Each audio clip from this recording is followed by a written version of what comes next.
the Alpha Wolf King's Immortal Elven Princess. A forbidden love that could destroy two ancient realms. Bound by primal blood magic and eternal enchantment.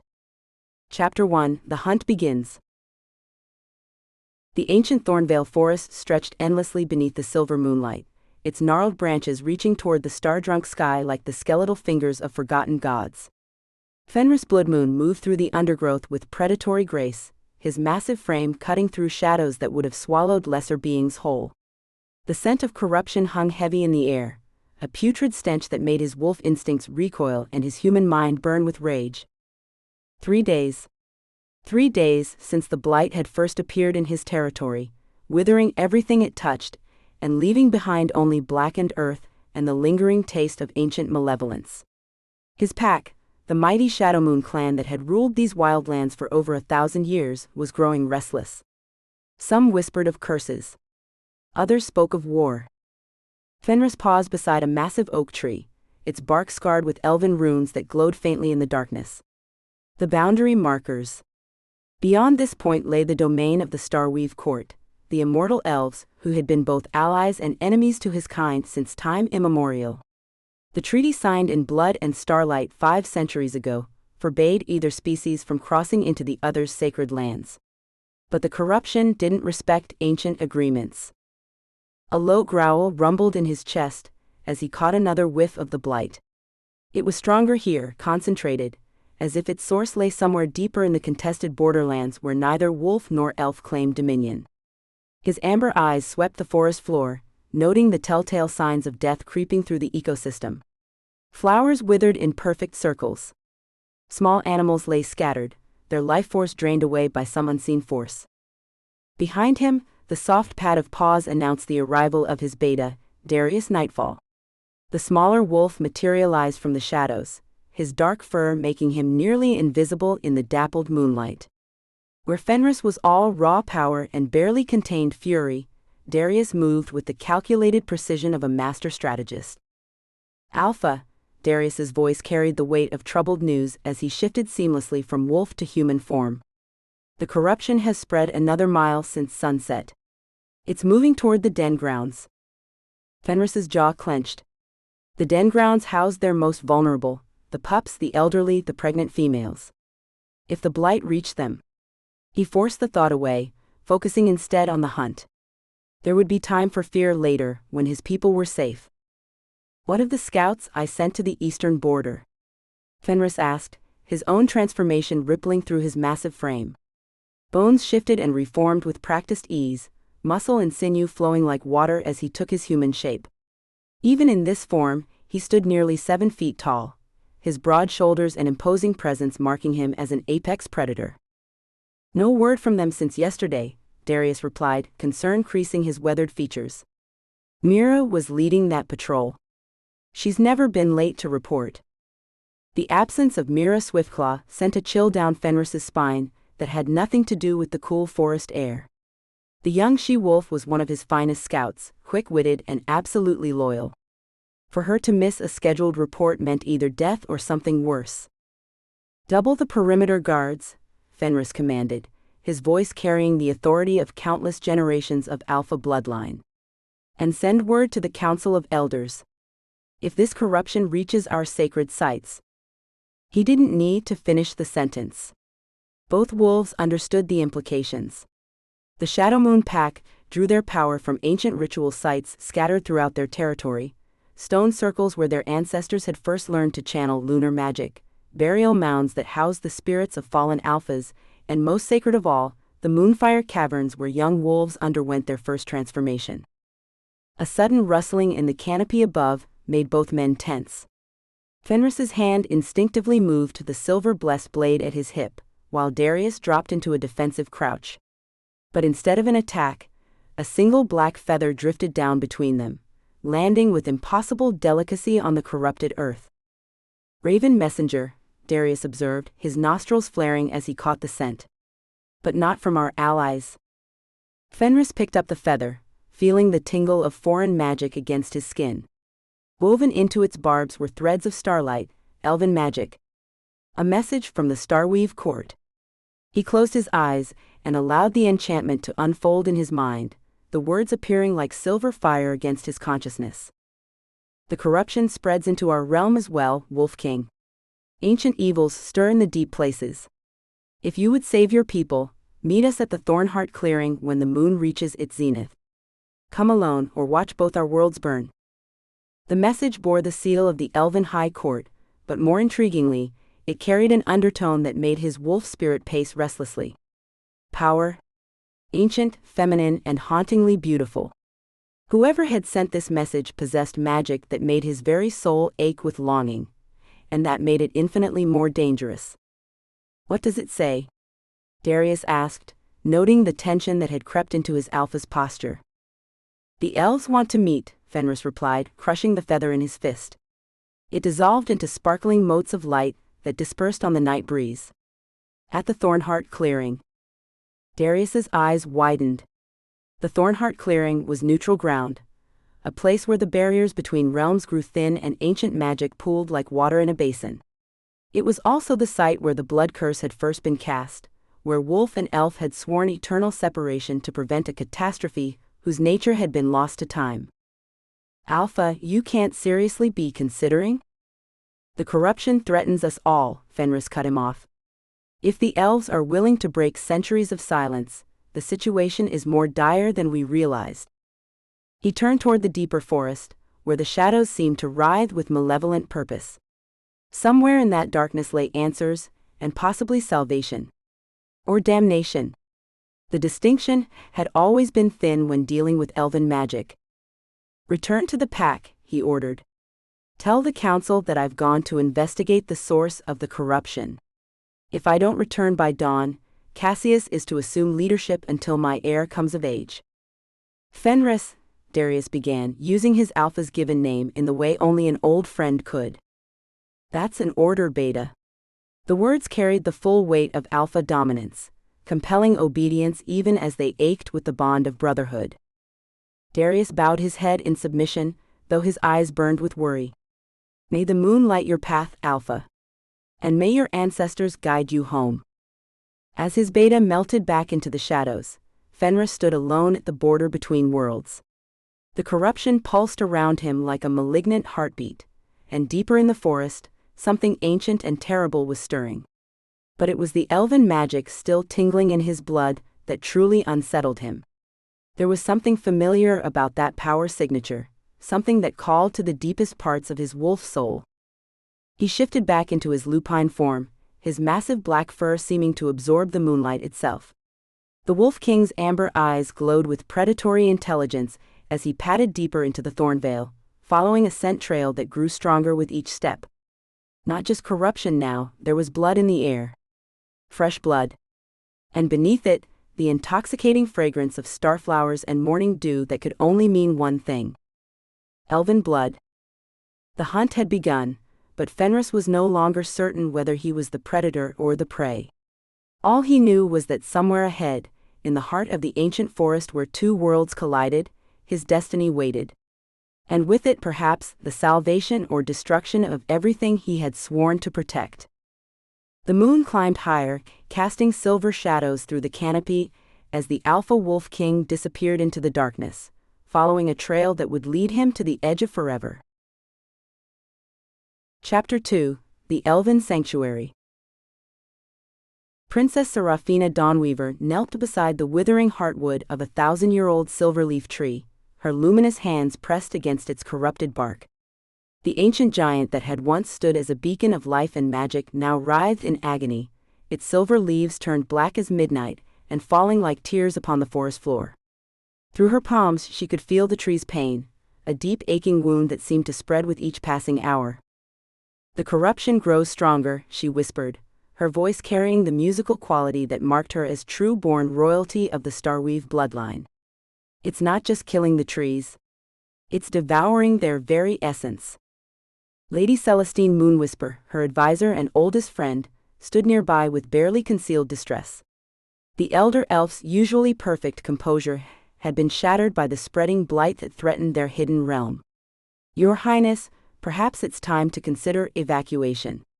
The outer groves are already lost, and if this corruption reaches the heart of the forest. Serafina's violet eyes flashed with stubborn determination. I will not abandon our people's sacred trust.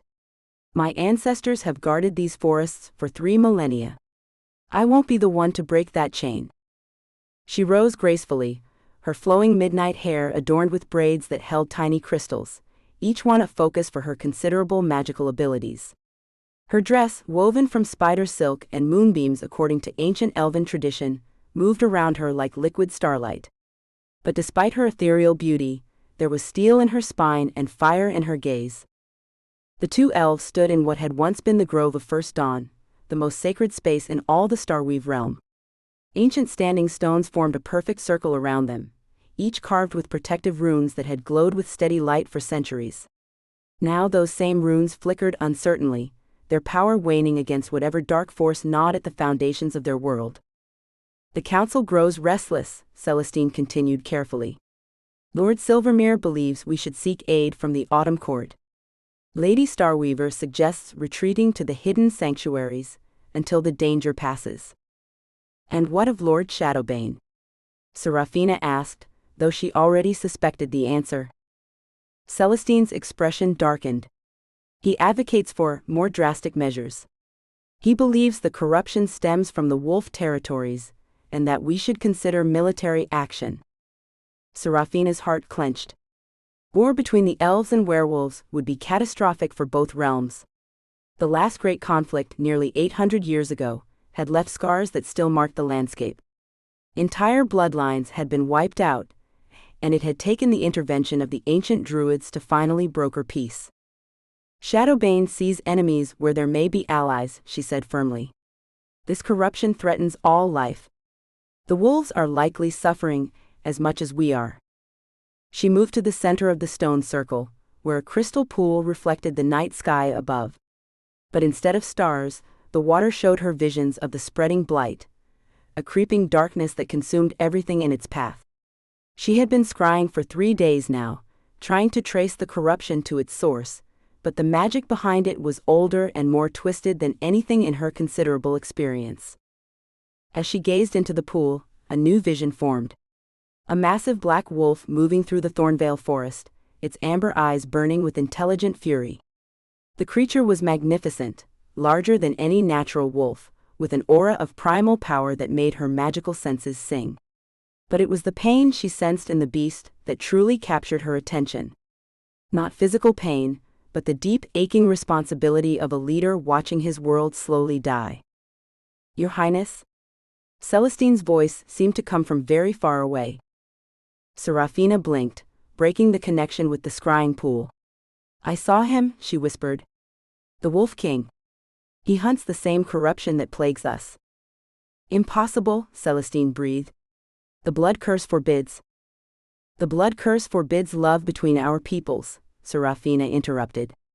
It says nothing about cooperation in the face of mutual annihilation. She turned away from the pool, her mind racing. The vision had shown her more than just the wolf's location.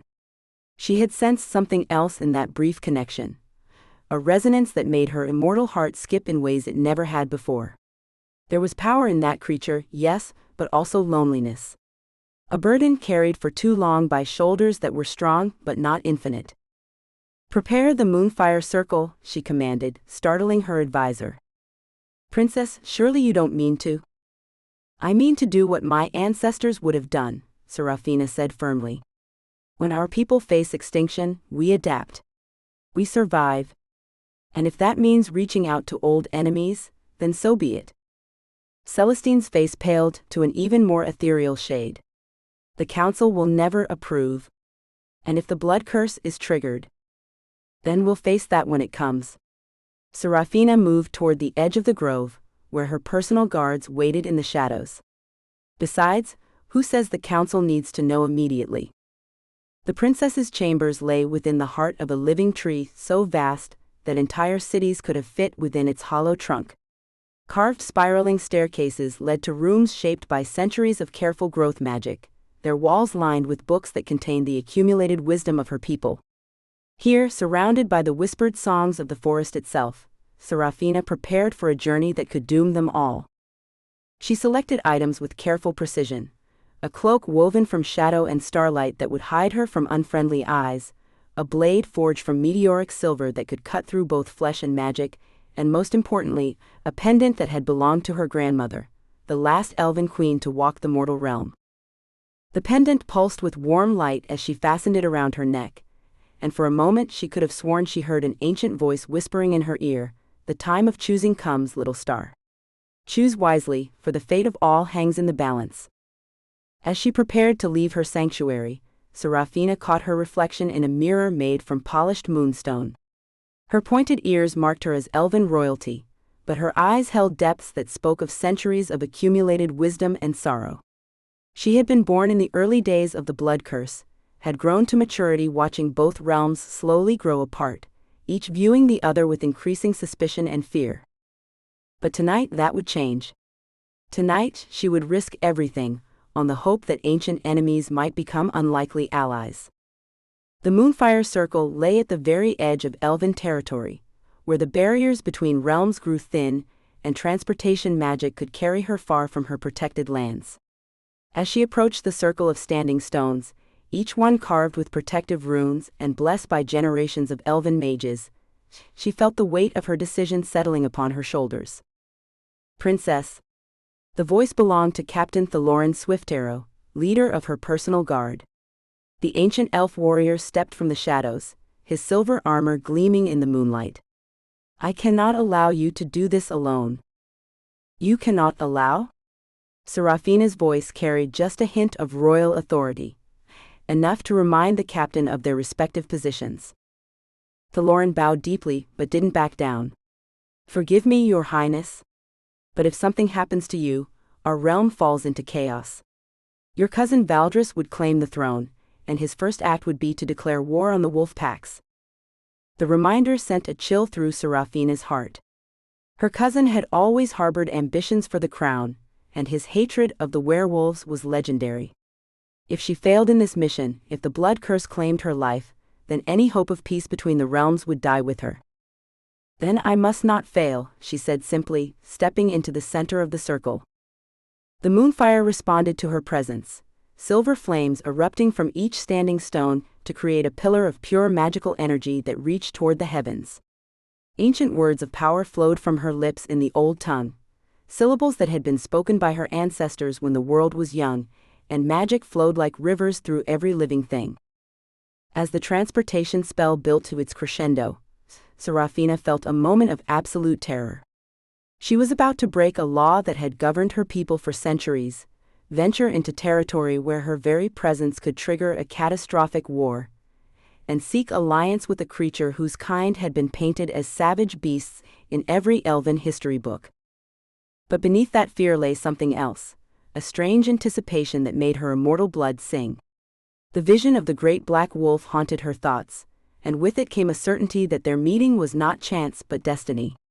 The forest itself seemed to be holding its breath, waiting for the moment when two ancient bloodlines would finally converge. The moonfire reached its peak, and Serafina felt herself dissolving into pure starlight.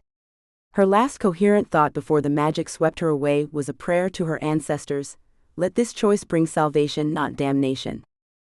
When the light faded, the moonfire circle stood empty save for the lingering scent of starflowers and the echo of ancient magic.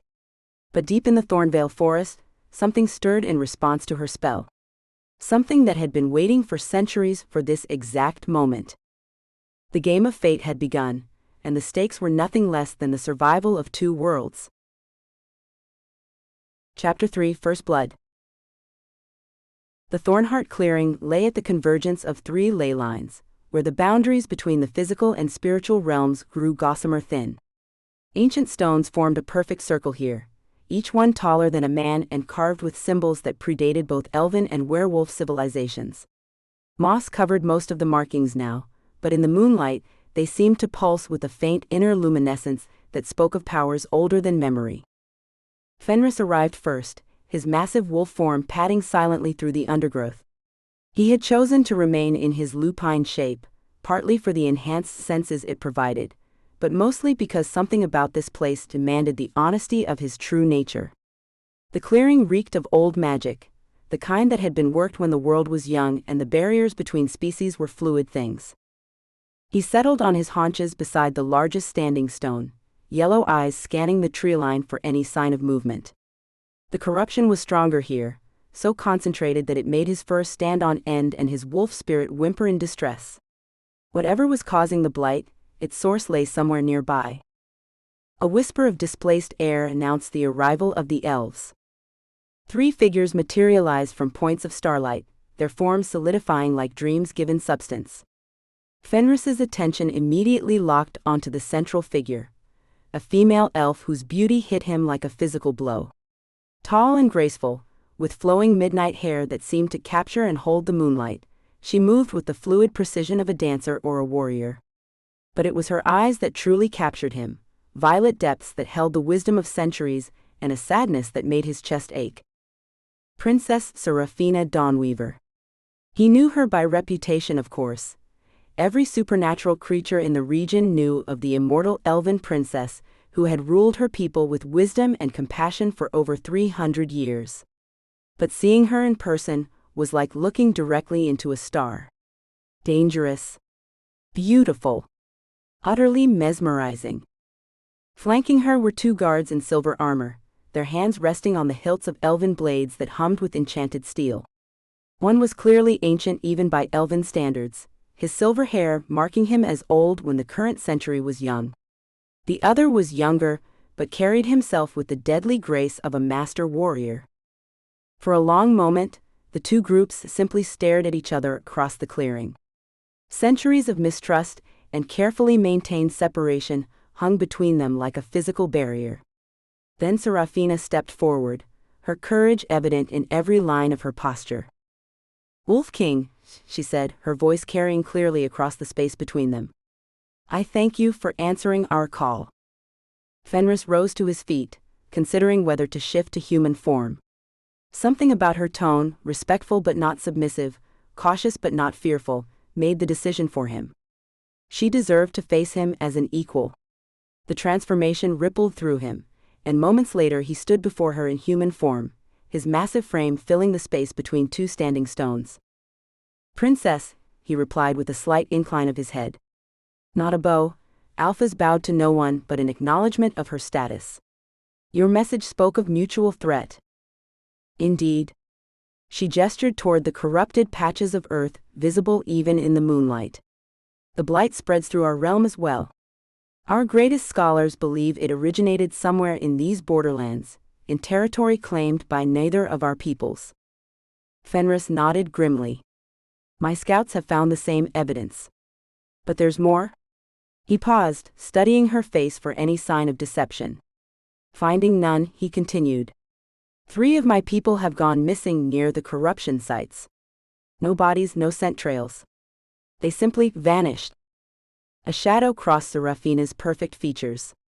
"We've lost 2 as well. Our most skilled forest walkers, elves who knew these woods like lovers know each other's touch."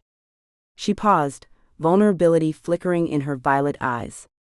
"I fear we face something beyond the experience of either our peoples." Before Fenris could respond, a new scent hit his nostrils, something that made every instinct scream danger. The corruption was moving, flowing toward them like a tide of liquid shadow. But this wasn't the passive spread they had observed before. This was directed. Purposeful. "We need to move," he growled, his wolf instincts taking over. "Now." Even as he spoke, the shadows between the trees began to writhe and coalesce. Shapes emerged from the darkness, creatures that might once have been animals but were now twisted into forms that hurt to look upon. Their eyes burned with the same malevolent light as the corruption itself, and their movements carried the jerky, unnatural quality of things animated by forces that should not exist. "Shadow Spawn," one of Serafina's guards breathed, his sword already singing from its sheath. "Impossible," the elder guard said. "The Shadow Spawn were destroyed in the War of Broken Skies. The last of them died 3 centuries ago." "Then these are new," Fenris snarled, his partially shifted form bristling with barely contained power. "Someone or something is creating them." The corrupted creatures surrounded the clearing now, at least a dozen of them ranging from twisted wolves to things that might once have been deer or bears. They moved with pack intelligence, coordinating their positions to cut off all escape routes. But they didn't attack immediately. Instead, they seemed to be waiting for something. A sound like breaking glass filled the air, and reality itself seemed to crack near the largest standing stone. Through the fissure stepped a figure that made even Fenris's alpha nature recoil in instinctive horror. It had once been elven, that much was clear from the pointed ears and elegant bone structure. But centuries of exposure to void magic had twisted it into something abominable. Its skin was the color of old parchment, stretched tight over a frame that was too tall and too thin. Most disturbing of all were its eyes, empty sockets that nonetheless seemed to see everything with perfect clarity. "Princess Serafina," the creature said, its voice like wind through a graveyard. "How fitting. The last pure blood of the Dawnweaver line, come to witness the end of all things." "Mordith Voidheart," Serafina breathed, recognition and horror warring in her voice. "But you're supposed to be dead. The histories say you fell in the last battle against the Void Court." The creature that had once been an elven lord laughed, a sound like breaking bones. "Death? No, dear princess. I simply transcended. As you will once the Void Lords reclaim this realm." Fenris stepped protectively in front of Serafina, his wolf form erupting from his human shape in a blur of transforming flesh and bone. His massive lupine body radiated threat as he placed himself between the princess and the abomination. "Ah, the Wolf King joins us," Mordith continued, seemingly unbothered by the display of dominance. "How deliciously appropriate. Both bloodlines present for the final act." "What do you want?" Fenris growled, his words barely comprehensible through his shifted vocal cords. "Want? I want what my masters want, the return of the Void Court to this realm. The corruption you've been tracking, the missing scouts, even this charming little meeting, all carefully orchestrated to bring you both here." Serafina felt ice forming in her veins. "Why? What makes us so important to your masters?" Mordith's empty sockets fixed on her with unnatural precision. "Because, dear princess, you are the key and he is the lock. Together you can either save this realm, or destroy it utterly." The ancient prophecy was quite specific. Before either of them could respond, the shadow spawn attacked. The battle erupted with sudden, vicious intensity. Fenris launched himself at the nearest corrupted wolf, his jaws closing around its throat with bone-crushing force. But instead of blood, the creature dissolved into writhing shadow that reformed moments later. Behind him, he heard the singing of elven steel as Serafina's guards engaged other attackers. The princess herself stood in the center of the chaos, her hands weaving patterns of light and power. Starfire erupted from her fingertips, striking the shadow spawn with purifying energy that made them screech and writhe. But for every creature she destroyed, two more emerged from the surrounding darkness. "The corruption gives them form," she called out over the sounds of battle. "We need to strike at their source." Fenris understood immediately. Fighting the symptoms would only exhaust them, while Mordith continued to summon reinforcements. He needed to reach the fallen elf lord, but a wall of shadow spawn blocked his path. Then Serafina was beside him, her magic creating a corridor of blazing starlight through the enemy ranks. "Together," she said, her violet eyes meeting his amber ones with perfect understanding. They moved as one, predator and mage, beast and beauty, enemies bound by necessity into perfect synchronization. Fenris's claws tore through corrupted flesh while Serafina's magic sealed the wounds, preventing the creatures from reforming. Her starfire cleared their path while his lupine strength broke through enemy lines. When they reached Mordith, the Void Servant was already beginning another spell, reality warping around him as he prepared to tear open a larger portal. "Too late," he laughed. "My masters come, and this realm will burn in glorious darkness." Serafina raised her hands, power building around her like a miniature sun. But Fenris was faster. The great wolf launched himself at Mordith with all the fury of his ancient bloodline, jaws seeking the creature's throat. The impact sent them both crashing into the largest standing stone. Ancient runes flared to life at the contact, and suddenly the clearing filled with a sound like thunder. The standing stones began to resonate, their carved symbols blazing with power that had slept for centuries. Mordeth screamed, a sound of pure agony that made the shadow spawn instantly dissolve back into nothingness. "The guardian stones," he gasped, his form already beginning to fade. "You don't know what you've awakened." "Explain," Fenris snarled, his jaws still clamped around the creature's throat. But Mordeth was already discorporating, his essence fleeing back through the cracks in reality. His last words echoed through the clearing like a curse. "The prophecy begins. When wolf and elf stand together, the old ways die and the new world is born. But birth and death are the same thing, aren't they?" Then he was gone, leaving only the scent of decay and the resonating power of the awakened stones. Serafina and Fenris found themselves alone in the clearing, surrounded by the aftermath of battle, and the growing realization that they had just stepped across a threshold from which there could be no return. The standing stones continued to pulse with ancient power, and in their light, the princess could see the Wolf King's true form clearly for the first time. Even in his lupine shape, there was nobility in every line of his massive frame. Intelligence burned in those amber eyes, along with a protective fury that spoke to something deep in her immortal soul. When he shifted back to human form, she found herself staring at a man who was beautiful in the way that storms were beautiful, dangerous, powerful, and utterly mesmerizing. "Your Highness," one of her guards called urgently. "We need to leave. If the council discovers you've been here." But Serafina couldn't look away from the Wolf King's face. Up close, she could see the weight of leadership etched in the lines around his eyes, the burden of protecting his people carved into the set of his jaw. And something else, a loneliness that matched her own. "This isn't over," Fenris said quietly, his deep voice sending unexpected shivers down her spine. "Whatever Mordeth awakened, whatever this prophecy he mentioned, we'll need to face it together." Serafina nodded, not trusting herself to speak. The blood curse that had kept their peoples apart for centuries should have been triggering now, should have been causing them both agony for this forbidden contact. Instead, she felt only a strange sense of rightness, as if all the scattered pieces of her life were finally falling into place. "The Thornvale," she managed to say. "Tomorrow night, when the moon is dark. There are ruins there, older than either of our peoples. If we're going to find answers, I'll be there," he promised, and the words felt like a vow that would echo through eternity. As the elves prepared to depart, Serafina cast one last look over her shoulder. The Wolf King stood alone among the still glowing standing stones, a figure of primal power and barely contained emotion. She had come here seeking answers about the corruption plaguing their lands. Instead, she had found something far more dangerous, a connection that defied every law of her people, and threatened to unravel the careful balance that had kept two worlds from destroying each other.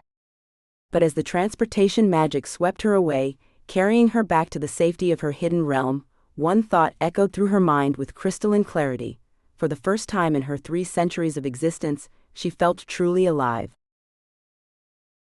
Chapter 4: Moonlight Confessions. The ruins lay deep within the Thornvale's heart, where moonlight struggled to penetrate the ancient canopy, and shadows held memories of civilizations that had crumbled to dust millennia ago. Crumbling stone walls rose from the forest floor like the ribs of some massive, long-dead beast, covered in vines that pulsed with their own eerie bioluminescence. These were the remains of the Twilight Sanctum, a temple complex that had served as neutral ground long before either werewolf or elf had claimed dominion over these lands. Serafina arrived first, materializing from a beam of starlight that cut through the canopy like a blade. She had chosen to come alone, against the vehement protests of her guards and the express orders of the Elven Council. The decision had cost her. Lord Shadowbane had threatened to call a vote of no confidence, while Lady Starweaver had warned that her actions bordered on treason. But some instinct deeper than political calculation had driven her here, to this place where fate seemed to hang in the balance. The ruins whispered with old magic, the kind that made her elven blood sing with recognition. These stones had been shaped by her ancestors' ancestors, back when the world was young, and the barriers between species were fluid, permeable things. She traced her fingers along a wall carved with symbols that seemed to shift and change when she wasn't looking directly at them. A low growl from the shadows announced the Wolf King's arrival. Fenris emerged from between two fallen pillars, his human form solid and commanding in the ethereal surroundings. He had dressed for war, leather armor that spoke of countless battles, silver-blessed weapons that marked him as a true alpha. But his amber eyes held only wariness, not aggression. "You came," Serafina said, surprised by the relief in her own voice. "I gave my word." He stepped fully into the clearing, his gaze sweeping the ruins with the careful attention of a predator assessing potential threats. "Though I'll admit, Princess, meeting like this feels like stepping into a trap laid by fate itself." The comment drew an unexpected smile from her lips. "Perhaps it is.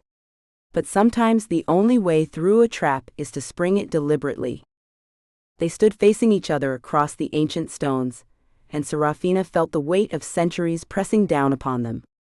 The blood curse should have been activating now, should have been filling both their bodies with excruciating pain as punishment for this forbidden proximity. Instead, she felt only a strange warmth spreading through her chest, as if something long dormant was finally awakening. "The corruption grows stronger here," Fenris observed, his nostrils flaring as he caught scents invisible to elven senses. "Whatever caused it, we're close to the source." Serafina nodded, moving toward the center of the ruins where a raised dais held the remnants of what had once been an altar. "These stones remember the old magic," she said, running her hands over carved symbols that seemed to respond to her touch. "Before the blood curse, before the great separation, our peoples worked together here. Wolf and elf, bound by common purpose." "What purpose?" Fenris asked, stepping closer despite every instinct that warned him to maintain distance. "To guard against something that threatened all life." She traced a particularly complex symbol, and it flared with soft silver light. "The histories speak of the Void Court, beings from the spaces between stars who sought to unmake creation itself. Our ancestors united to drive them back, to seal the pathways between worlds. And now they're returning." It wasn't a question. Fenris could feel the truth of it in his bones, in the way his wolf spirit paced restlessly at the back of his mind. "Mordeth spoke of his masters," Serafina confirmed. "The Void Lords? If they found a way to breach the ancient seals." A rustling in the canopy above made them both tense, but instead of attack, a shower of silver leaves drifted down around them. Each leaf carried a fragment of memory, images that flickered through their minds like half-remembered dreams. They saw the ruins as they had been in their glory, a magnificent temple where representatives of all the forest peoples had gathered. Elves worked alongside werewolves, their combined magic weaving barriers that stretched across dimensions. At the center of it all stood two figures, an elven queen with violet eyes and midnight hair, and a massive wolf king whose amber gaze burned with protective fury. "The first Dawn Weaver," Serafina whispered, her hand moving unconsciously to the pendant at her throat. "And the first Blood Moon Alpha." "They look?" Fenris began, then stopped, unwilling to voice what they both had noticed. They looked exactly like Serafina and Fenris. More leaves fell, bringing more memories. The two ancient leaders working in perfect harmony, their magic intertwining like lovers' hands. The creation of the great barrier that had held the Void Court at bay for 3,000 years. And then, at the last, a moment of choice that had shattered everything. The memory was fragmented, but the emotional impact hit them both like a physical blow. Love. Desperate, all-consuming love between the Elven Queen and the Wolf King. But also betrayal. Someone had used that love as a weapon, had twisted it into the very curse that now kept their peoples apart. "The blood curse," Serafina gasped, understanding flooding through her. "It wasn't meant to prevent love between our peoples. It was meant to prevent us from working together again." "Someone wanted our kind separate," Fenris agreed, his voice rough with emotion. "Wanted us isolated and suspicious of each other. Someone who benefits from our division." She turned to face him fully, and in the moonlight filtering through the ruins, she looked like a goddess carved from starlight and silver. "Someone who knew that together, we could repair the barriers that keep the Void Court imprisoned." The implications hung between them like a sword ready to fall. If their ancestors' love had been used to create the blood curse, then perhaps their own growing connection wasn't coincidence but destiny. The forest itself seemed to be watching them, waiting for some crucial decision that would determine the fate of all living things. "There's something else," Fenris said quietly. "Something I haven't told you about the missing scouts." Serafina's violet eyes fixed on his face with laser intensity. "What?" "Before they vanished, they reported strange dreams. Visions of this place, of voices calling them to come here alone." He ran a hand through his dark hair, the gesture revealing a vulnerability that few had ever been permitted to see. "I've been having the same dreams." "As have I," she admitted, her own barriers crumbling in the face of their shared danger. "Every night for the past moon cycle. Dreams of ancient magic, of power that could reshape the world itself. And always, at the center of it all, a choice," they said in unison, the words carrying the weight of prophecy. Fenris stepped closer, close enough that she could feel the heat radiating from his powerful frame. "Princess, I need you to know, whatever happens here, whatever we face, you won't face it alone."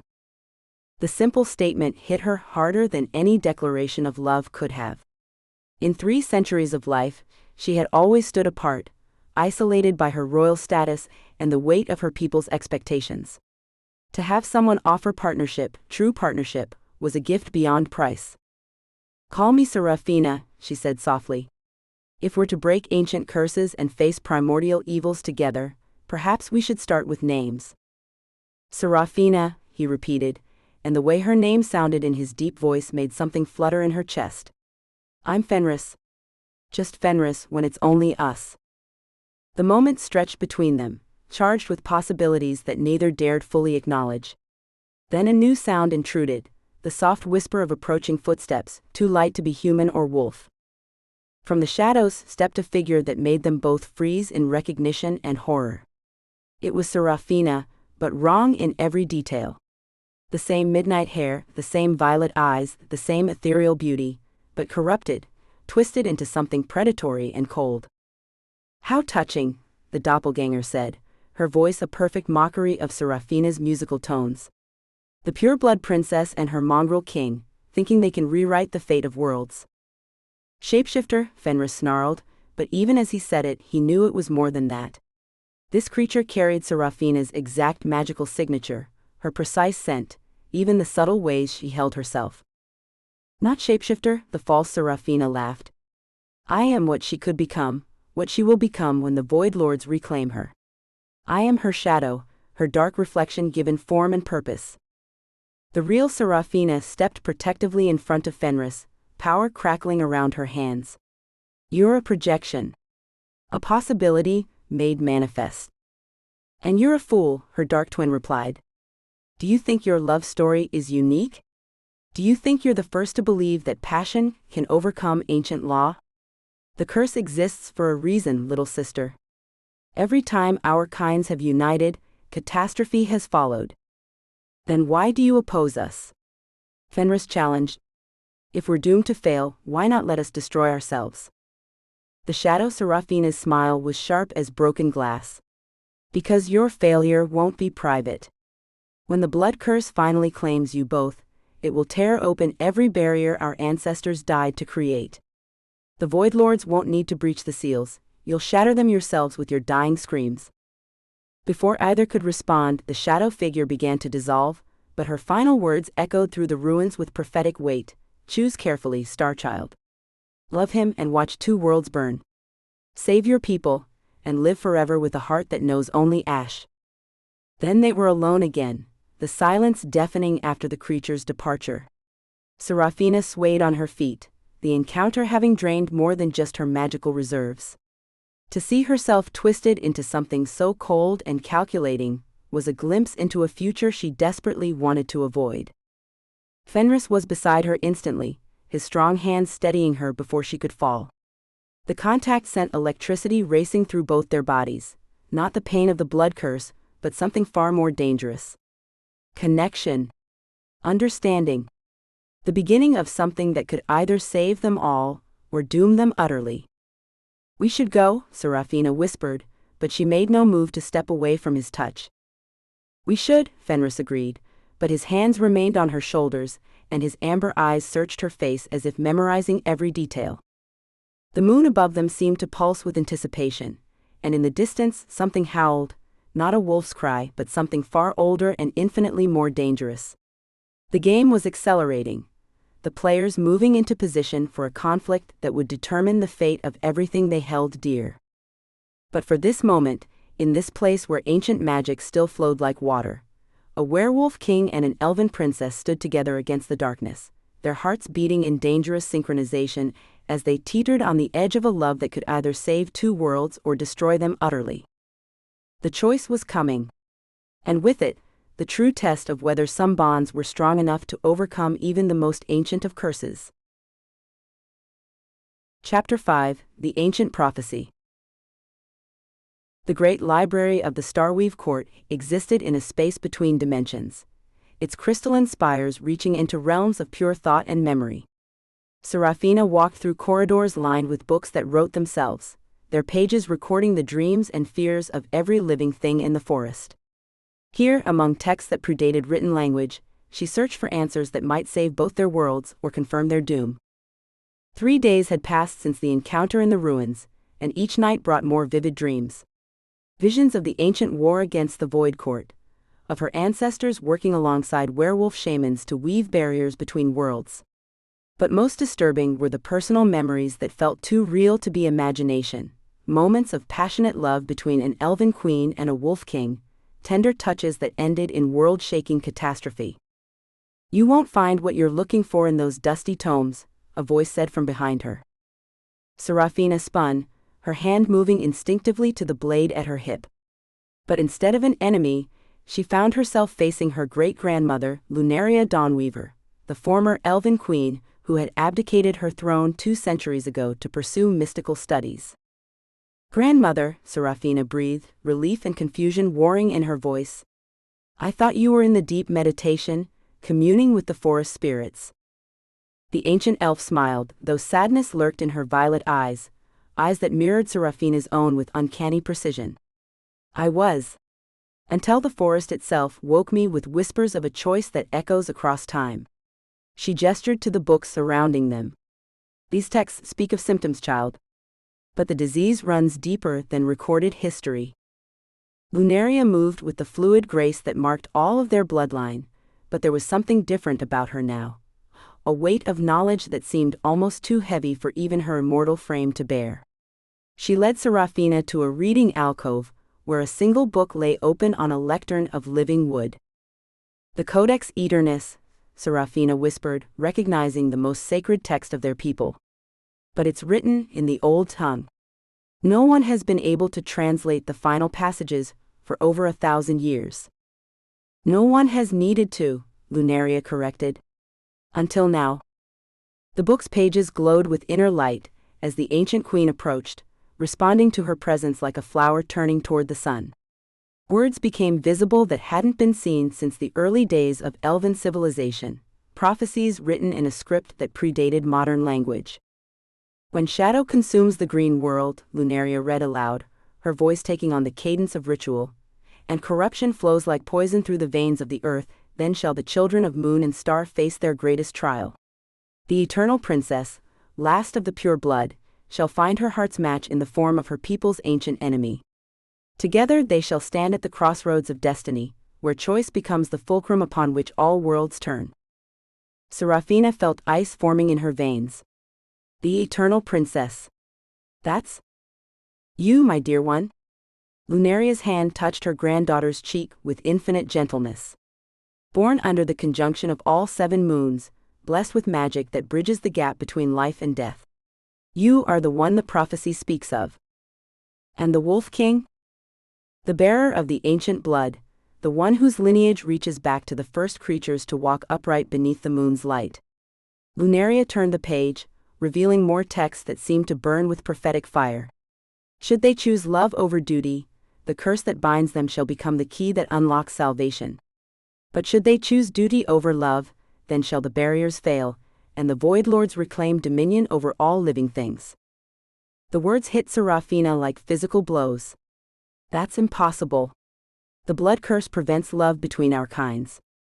It's designed to cause agony, to make such unions unbearable. Is it?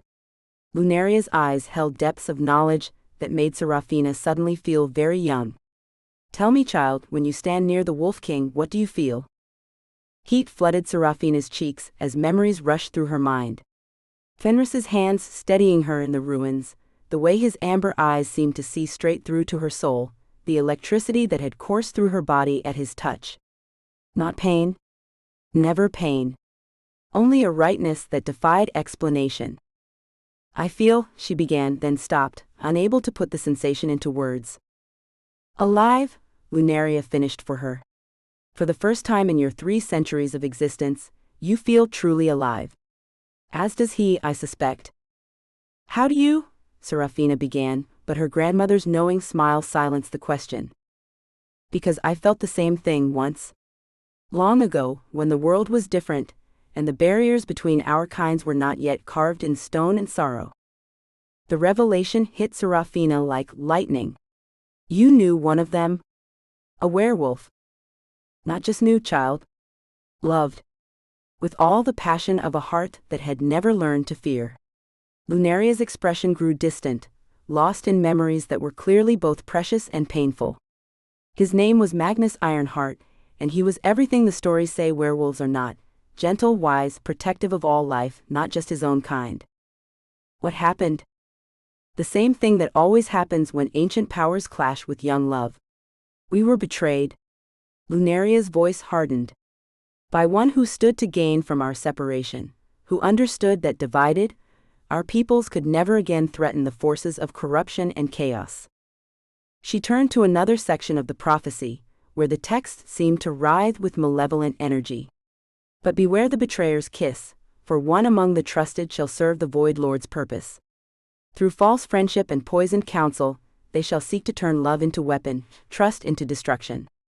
Only in the moment of greatest darkness shall their true nature be revealed.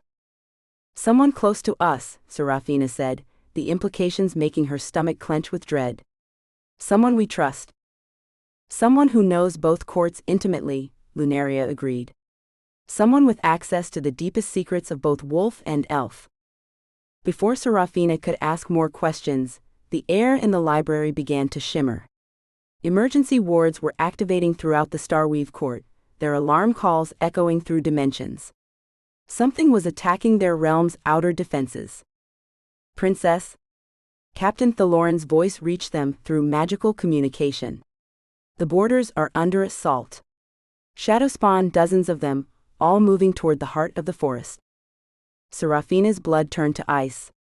The heart of the forest was more than just the center of their realm. It was the nexus where all ley lines converged, the wellspring from which their people drew their immortal life force. If it fell to corruption. Go, Lunaria urged. But remember what you've learned here. The choice approaches, and when it comes you must trust your heart over your head, your love over your fear. Grandmother, come with me. The council needs your wisdom. But the ancient queen was already fading, her form becoming translucent as she retreated into the deeper mysteries of the library. My time for active involvement has passed, child. This battle belongs to your generation. But know this, the love you fear to acknowledge may be the only thing powerful enough to save us all. Serafina felt the transportation magic taking hold, preparing to carry her back to the physical realm where duty and danger waited. But as the library dissolved around her, one final memory flickered through her consciousness. A glimpse of her grandmother and a werewolf king locked in passionate embrace, their combined magic flowing like liquid light to seal a barrier against absolute darkness. The vision vanished as she materialized in the Court of Stars, where chaos reigned. Elven warriors ran through corridors of living wood, their armor singing with protective enchantments. From the great windows that looked out over their realm, she could see points of sickly light where corruption had breached their outer defenses. Princess? Lord Shadowbane appeared at her side, his usually perfect composure cracked with strain. Thank the stars you're safe. We feared you had been taken. I'm here now, she said, allowing command to fill her voice. What's our status? 17 breaches in the outer wards, Captain Thaloran reported as he approached. The shadow spawn are coordinating their attacks, striking at the weakest points simultaneously. But that's not the worst of it. What else? They're not trying to reach the court itself, he continued grimly. They're driving our people inward, herding us toward the heart of the forest. It's as if they want us all in one place. Serafina's mind raced, pieces of a larger puzzle clicking into place. If the Void Lords wanted both elven and werewolf bloodlines in one location, it could only mean they needed something from both peoples. Something that required proximity, perhaps even cooperation. Send word to the Wolf King, she commanded, earning shocked stares from her advisors. Your Highness, Lord Shadowbane began carefully, surely you don't mean to? I mean to save our people, she cut him off. All our people. Elven and wolf alike. Because I suspect that's exactly what our enemies don't want us to do. As her advisors scrambled to obey her orders, Serafina allowed herself one moment of pure terror. The prophecy had spoken of choice, but she was beginning to understand that the real choice wasn't between love and duty. It was between trust and fear, between the courage to break ancient laws and the safety of familiar isolation. And somewhere in the Thornvale forest, she knew Fenris was facing the same impossible decision. The war for their worlds had begun, but the most dangerous battlefield wasn't in the forest, it was in their own hearts, where the seeds of salvation and destruction grew side by side, waiting to see which would bloom first.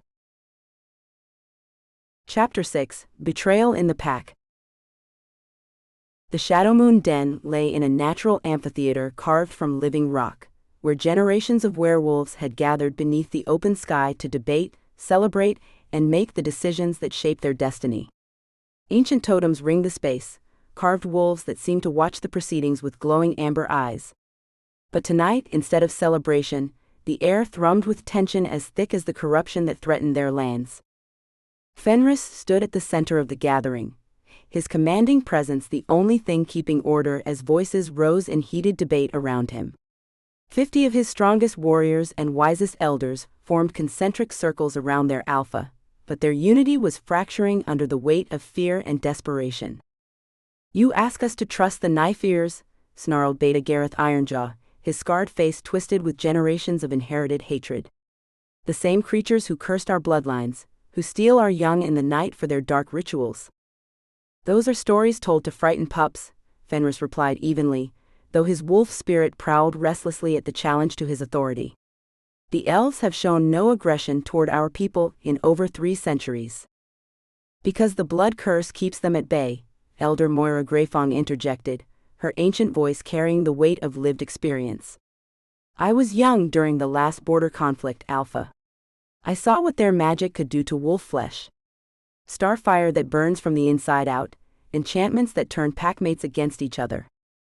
And now our Alpha would invite them into our very heart, Gareth continued, his words drawing murmurs of agreement from some of the younger wolves. Would see our sacred sites profaned by elven footsteps. Fenris felt his patience wearing thin. The missing scouts, the spreading corruption, the desperate message from the elven court, all of it pointed to a threat that dwarfed their ancient prejudices. But convincing his pack of that truth was proving more difficult than he had anticipated. The corruption cares nothing for our old hatreds, he said, allowing a hint of alpha dominance to color his voice. It devours wolf and elf alike. United, we might find a way to stop it. Divided, we'll watch our children die while we argue about pride. Pretty words, a new voice said from the shadows. But words won't save us from the consequences of ancient folly. Darius emerged from between 2 totems, his expression grim. As Fenris's beta and closest friend, his opinion carried significant weight with the pack. But something in his posture set off warning bells in the Alpha's mind. You have news? Fenris asked carefully. I do. Darius moved to the center of the circle, his usual easy confidence replaced by something harder to read. News that changes everything. He pulled something from his pack, a crystal vial filled with swirling shadow that seemed to move independently of any breeze. The corruption, Fenris realized. Darius had somehow managed to capture a sample of the blight itself. Where did you get that? Fenris demanded. From the source, Darius replied. The place where it all began. Deep in the Thornvale, in caverns that predate our oldest legends. The assembled wolves leaned forward, drawn by their beta's words despite their unease at the corrupted sample he carried. Darius had always been their most reliable scout, the one they sent when absolute accuracy was required. I found the remains of our missing packmates, he continued, his voice heavy with sorrow. What was left of them, anyway? They had been changed. Transformed into something that was neither wolf nor shadow, but a twisted fusion of both. Gasps and snarls erupted around the circle. To have their dead desecrated turned into weapons against their own kind. It was an insult that demanded blood vengeance. But I found something else, Darius said, raising his voice over the angry murmurs. Evidence of who's responsible for this corruption. He reached into his pack again and withdrew a piece of fabric, silk so fine it seemed to be woven from moonbeams themselves. Elven work, unmistakably. But more than that, the cloth bore the symbols of the Starweave Court's royal house. This was found at the center of the corruption site, Darius announced. Along with ritual circles carved in the Elven style, and artifacts that could only have come from their sacred vaults. The effect on the pack was instantaneous. Snarls of rage filled the night air as wolves began shifting involuntarily, their human forms giving way to lupine fury. Centuries of carefully controlled suspicion erupted into open hatred. The Nifears caused this, Gareth roared, his partial transformation leaving him more beast than man. They seek to poison our lands and claim them for themselves. Just as they did in the old stories, another voice added. Corruption first, then conquest. Fenris felt the pack's mood turning, sliding toward the kind of mob fury that could lead to catastrophic decisions. But something about Darius's evidence didn't sit right with him. The timing was too convenient, the discoveries too perfectly calculated to inflame ancient prejudices. Where exactly did you find this? He asked his beta, his voice cutting through the rising chaos. In the Void Caves, 3 miles north of the Thornheart clearing, Darius replied without hesitation. The corruption was so thick there that I could barely maintain wolf form. But the evidence was clear. Too clear, Fenris thought but didn't say. In his centuries of leadership, he had learned to read the subtle signs that mark deception. And right now, every instinct was screaming that something was wrong with Darius's story. We should strike immediately, Gareth declared, his words drawing howls of agreement. Burn their tree cities, and show them the price of treachery. And break the ancient treaties that have kept peace for 3 centuries? Fenris challenged. Start a war based on fabric and speculation? Based on the evidence of our own eyes, Darius said firmly. Alpha, I know your instincts lean toward caution, but sometimes decisive action is the only path to survival. The pack's agreement was building to dangerous levels. Fenris could feel their collective fury pressing against his control like water against a dam. One wrong word, one moment of weakness, and they would explode into violence that would consume both realms. But as he prepared to assert his dominance and restore order, a new scent reached his nostrils. Starflowers and morning dew, mixed with something that made his wolf spirit sing with recognition. Serafina. She was coming, drawn by the same instincts that had pulled them together in the ruins. Alpha, young Marcus Swiftpaw said from the edge of the circle, his voice tight with fear. Something approaches from the Elven territories. The pack immediately fell silent, every wolf turning toward the source of the disturbance. From the forest beyond their gathering place, a figure emerged, tall, graceful, and utterly unmistakable in her otherworldly beauty. Princess Serafina Dawnweaver walked into the heart of the Shadowmoon Den as if she owned it, her chin held high despite the dozens of predatory gazes fixed upon her. She wore traveling clothes, practical leather and silk designed for movement through rough terrain, but they couldn't disguise the royal bearing that marked her as Elven nobility. The reaction was immediate and explosive. Wolves throughout the gathering began shifting, their human forms giving way to lupine fury as ancient instincts took over. Snarls and growls filled the air, and more than one beast began stalking toward the lone elf with clear predatory intent. Hold, Fenris commanded, his alpha voice cutting through the chaos like a blade. The power behind the word was absolute, compelling obedience even from wolves driven half-mad by instinct and fear. Seraphina's violet eyes found his across the gathering, and in that moment, Fenris felt something shift in the fundamental nature of reality. Not the pain of the blood curse, but something far more profound, a recognition that went deeper than conscious thought. A certainty that this moment had been written in the stars before either of them had drawn breath. "Princess," he said formally, though his heart hammered against his ribs like a caged bird. "You honor us with your presence, though I fear the timing is complicated." "I came because my people are under attack," she replied, her musical voice carrying clearly through the amphitheater. "Shadowspawn assault our borders even as we speak. Our scouts report that the corruption has reached the outer groves of the heart of the forest." "Lies," Gareth snarled, his partially shifted form bristling with hostility. "More elven deception." Seraphina's gaze fixed on the aggressive beta, and for a moment starfire flickered in her eyes, not threatening but clearly present. "I could demonstrate the truth of my words," she said mildly, "but I suspect your alpha prefers diplomacy to magical compulsion." The subtle display of power sent ripples through the pack. Here was a creature who could have forced their belief, but chose instead to offer it freely. Some of the wolves looked uncertain now, their ancestral hatred warring with pragmatic respect for strength. "Show them," Fenris said quietly. Seraphina nodded and raised her hands, starlight gathering around her fingers like living jewelry. The magic she wove was unlike anything the wolves had seen, not the harsh battle magic of their legends, but something gentle and revelatory. Images began forming in the air above the gathering, visions drawn from her own recent memories. They saw the Starweave court under siege, elven warriors falling back before waves of shadowspawn that seemed to multiply even as they were destroyed. They witnessed the corruption spreading through the sacred groves, ancient trees that had stood since the dawn of time withering away like flowers in winter frost. Most disturbing of all, they saw elven scouts vanishing into the same dark fate that had claimed their own missing packmates. "The enemy we face threatens all life," Seraphina said as the visions faded. "Wolf, elf, and every creature that draws breath beneath the moon and stars. Alone, we cannot hope to stand against it. But together we might just manage to die as allies rather than enemies," Darius said, his voice cutting through the moment with cold practicality. "Tell me, Princess, these visions of yours, how do we know they're real?" Elven magic is notorious for creating convincing illusions. The challenge hit the gathering like a spark in dry tinder. Murmurs of agreement rippled through the assembled wolves, and Fenris felt the fragile hope that had been building begin to crumble. "Because," a new voice said from the shadows, "I can confirm every word she's spoken."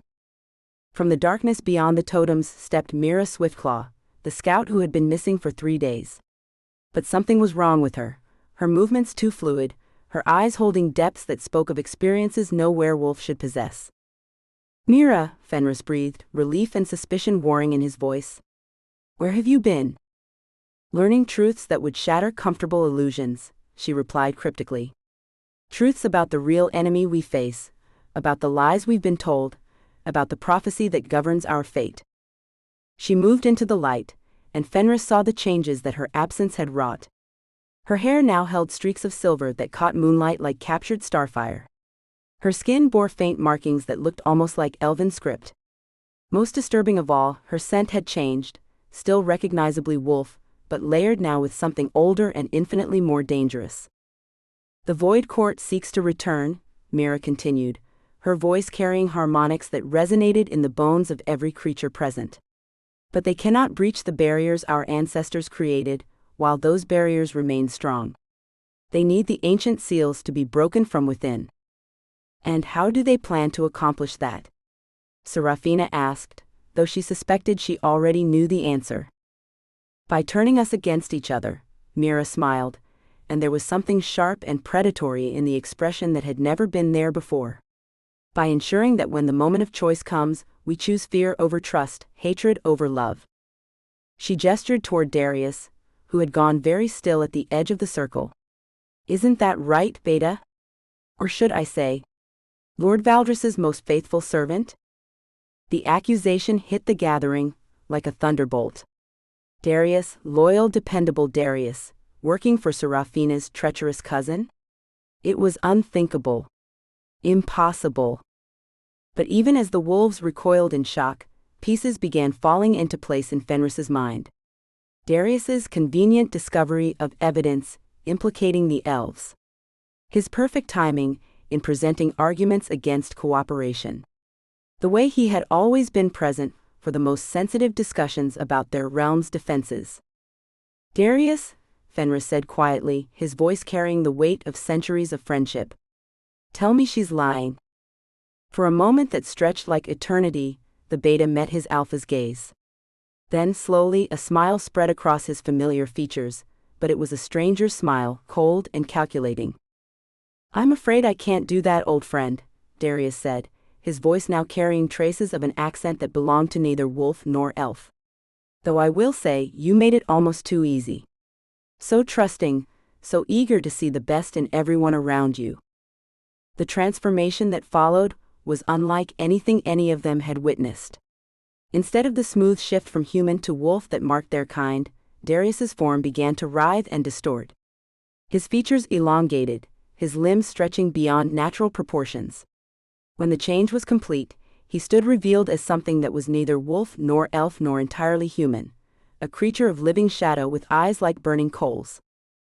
A void touched, Seraphina whispered, horror coloring her voice. You've been compromised by their magic. Compromised? Darius laughed, the sound like breaking glass. No, princess. I've been enlightened. Shown the truth that your precious prophecy conceals. The choice you think will save your worlds? It will damn them instead. Love between your kinds isn't salvation, it's the key that unlocks the final seal. He raised his hands, and shadows began pouring from his fingertips like liquid darkness. My masters are patient. They've waited 3,000 years for this moment, when the barriers are weakest and the bloodlines are ready for harvesting. Your love will be the final ingredient in their resurrection ritual. The pack erupted into chaos as the true extent of Darius's betrayal sank in. Warriors who had fought beside him for decades now saw their trusted beta revealed as something monstrous, something that had been watching and waiting for the perfect moment to strike. Snarls of rage and betrayal filled the night air as wolves began shifting to their lupine forms, primitive instincts overriding centuries of civilized behavior. How long? Fenris asked, his voice deadly quiet in the eye of the storm. How long have you been their creature?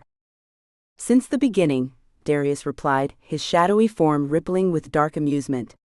Did you never wonder how an orphaned pup with no pack lineage rose so quickly to beta status? How I always seemed to know exactly what you needed to hear, exactly how to guide your decisions? The words hit Fenris like physical blows. Every major decision of his reign, every strategic move that had shaped the pack's destiny over the past century, all of it had been influenced by whispers from a creature serving ancient enemies. The scope of the betrayal was staggering.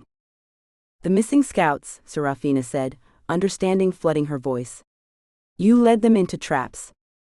Necessary sacrifices, Darius confirmed. Their life force was required to strengthen the corruption, to prepare the way for what's coming. Though I must admit, losing Mira was particularly satisfying. She had begun to suspect my true nature. Myra's alive, Fenris stated, his amber eyes fixed on the she-wolf who still stood at the edge of the gathering. But looking at her now, he could see the changes more clearly, the otherworldly grace that didn't quite match wolf movement, the ancient knowledge that flickered behind her familiar eyes. Alive, yes, Mira agreed, her voice carrying harmonics that seemed to resonate in the bones of every creature present. But changed. As you both will be, when you finally accept what you are. And what are we? Seraphina asked, though part of her already knew the answer would shake the foundations of everything she believed. The eternal pair, Mira replied. The reincarnated souls of the first Wolf King and Elven Queen, the original creators of the barriers that keep the Void Lords imprisoned. You've been drawn together across time itself, compelled by forces beyond your understanding, to repeat the cycle that has played out for millennia. That's impossible, Fenris growled, but even as he spoke, fragments of alien memories flickered through his mind. Visions of standing beside an elven queen, whose violet eyes burned with power and passion, of magic that flowed between them like liquid starlight, of a love so profound it had reshaped the very foundations of reality. "Is it?" Darius asked, his corrupted form beginning to expand as more shadow flowed into it from some unseen source. "Then explain why the blood curse has no power over you. Explain why your magic resonates in perfect harmony, despite centuries of separation. Explain why every time you stand together, the barriers between worlds grow stronger." The truth hit them both like lightning. The blood curse wasn't preventing their love. It was designed to activate only when that love reached its full potential, when the reincarnated souls finally recognized each other and began to remember their true purpose.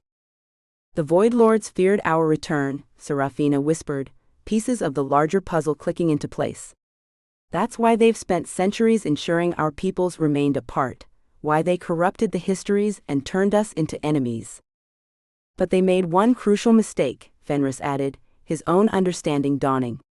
"They assumed we would choose the same path as our predecessors. That love would make us weak, vulnerable to manipulation." "Won't?" Darius challenged, his form now towering over the gathering like a living nightmare. The original Wolf King and Elven Queen chose love over duty, and their passion gave the Void Lords the opening they needed to nearly destroy both worlds. "What makes you think this time will be different?" Before either could answer, the shadows surrounding Darius exploded outward like a dark star going nova. Tendrils of void-touch darkness shot toward every member of the pack, seeking to corrupt and control. But they struck a barrier of combined starfire and lunar magic that blazed between Serafina and Fenris like a wall of pure creation. The two stood side by side now, their hands almost touching as power flowed between them in ways that defied every law of magical theory. Where Serafina's starfire met Fenris's lunar magic, something new was born, a force that was neither elven nor werewolf, but something entirely unprecedented. "Impossible," Darius snarled, his attack faltering against their combined defense. "The prophecy speaks of choice, of one path leading to salvation and another to damnation. You cannot simply rewrite fate itself." "We're not rewriting it," Serafina said, her voice ringing with newfound certainty. "We're fulfilling it. But not in the way anyone expected." The barrier between them pulsed brighter, and suddenly Fenris could see the truth that had been hidden for so long. The prophecy had never been about choosing between love and duty. It had been about transcending that false dichotomy entirely. Love was duty when it served something greater than the self. Duty was love when it protected all life rather than just one's own people. The first Wolf King and Elven Queen didn't fail because they loved each other, he realized aloud. They failed because they tried to love in isolation, to protect their bond by excluding everyone else. "But we won't make that mistake," Serafina finished, understanding blazing in her violet eyes. "Our love will include both our peoples, will be strong enough to protect all life." The combined magic blazing between them reached a crescendo, and something fundamental shifted in the fabric of reality. The blood curse that had governed their peoples for centuries simply dissolved. Not broken by force or overcome by power, but transformed into something entirely different, a blessing that would bind their kinds together rather than keep them apart. Darius screamed as the void magic sustaining him was suddenly cut off from its source. His corrupted form began to collapse, shadows fleeing back to whatever dark realm had spawned them. "This isn't over," he gasped as his essence dispersed. "My masters have other servants, other plans. The Void Lords will return, and when they do, they'll face united realms," Fenris said firmly. "Wolf and elf, standing together as our ancestors did." "We'll see," Darius whispered as the last of his shadow form dissolved into nothingness, leaving only the scent of decay and the echo of ancient malice. In the aftermath of the revelation, the pack stood in stunned silence. Everything they thought they knew about their history, their enemies, and their purpose had been turned upside down in the span of minutes. But as they watched their Alpha and the Elven Princess standing together, power flowing between them like visible music, a new understanding began to dawn. The barriers, Elder Moira said, her ancient voice filled with wonder. I can feel them strengthening. The corruption, it's retreating. It was true. The putrid stench that had hung over their lands was fading, replaced by the clean scent of healthy forest. The blight that had threatened to consume everything was being pushed back by the combined force of their united magic. So what happens now? Gareth asked, his hostility replaced by bewildered uncertainty. Fenris and Serafina exchanged a look that held the weight of destiny. They had crossed a threshold tonight, had stepped into a future that neither of their peoples had imagined possible. But Darius's warnings echoed in their minds. The Void Lords had other servants, other plans. The war was far from over. Now, Serafina said, her hand finding Fenris's as naturally as breathing, we prepare for what's coming. Together. The word carried promise and challenge in equal measure. Together, they might just be strong enough to face whatever ancient evil was stirring in the deep places of the world. But together, they would also have to navigate the political chaos that would erupt when both their peoples learned that their future lay not in separation, but in unity. The moon above them seemed to pulse with approval, and deep in the forest, something that had been sleeping for millennia began to stir. The true battle was about to begin. Chapter 7: The Void Court Awakens. In the spaces between dimensions, where reality grew thin and the laws of physics became mere suggestions, the Void Lords held council in a palace built from crystallized despair. The structure defied description, its architecture shifting between impossible geometries that hurt mortal minds to contemplate. Here, in this realm of absolute entropy, beings that predated the birth of stars plotted the undoing of creation itself. Lord Nihilus, eldest and most terrible of the Void Lords, stood before a viewing pool that showed the events unfolding in the mortal realm. His form was a constant flux of shadow and negative space, a hole in reality shaped vaguely like something that might once have been humanoid. When he spoke, his words seemed to devour sound itself, creating silence more profound than any noise. The Bloodmoon and Dawnweaver bloodlines have awakened, he intoned, his voice like the last breath of dying worlds. The barriers grow stronger with each moment they remain united. As predicted, replied Lady Entropy, her own form a swirling vortex of stars going dark. The prophecy unfolds exactly as the oracle foresaw. But prophecies are fluid things, are they not? Subject to interpretation. Beside them, the youngest of the Void Lords, Prince Decay, who had once been mortal before ascending to this twisted immortality, paced with barely contained eagerness. Our servant Darius has been exposed, he reported. But the seeds of doubt are planted. Both courts will fracture under the weight of revelation. Perhaps, Lord Nihilus mused. But the Wolf King and Elven Princess prove more resilient than anticipated. Their bond strengthens rather than weakens under pressure. We may need to employ more direct methods. The viewing pool's surface rippled, showing new images. The Shadow Moon pack in heated debate, as wolves struggled to accept the truth about their beta's betrayal. The Starweave court in barely controlled chaos, as news of their princess's alliance spread through the noble houses. Both realms teetering on the edge of civil war. The political situation provides opportunities, Lady Entropy observed. Lord Shadowbane has already called for the princess's arrest on charges of treason. Prince Baldrus gathers supporters who believe the royal line has been compromised by wolf magic. And among the werewolves, Gareth Ironjaw speaks of challenging the Alpha's authority, Prince Decay added with satisfaction. Claims that Fenris has been bewitched by elven glamour. Lord Nihilus's empty gaze fixed on the images of Fenris and Serafina, standing together in the ruins of the Twilight Sanctum. Even through the viewing pool, he could sense the power building between them, not just magical energy, but something far more dangerous. Hope. The kind of desperate, defiant hope that had fueled heroes throughout history, that had toppled empires and reshaped the cosmos itself. Hope is a peculiar thing, he said, his words causing the palace walls to shiver. It can survive the most impossible circumstances, can find strength in the very despair meant to crush it. But it has one fatal weakness. Which is? Prince Decay asked. It must be chosen again and again, by finite beings with infinite capacity for fear.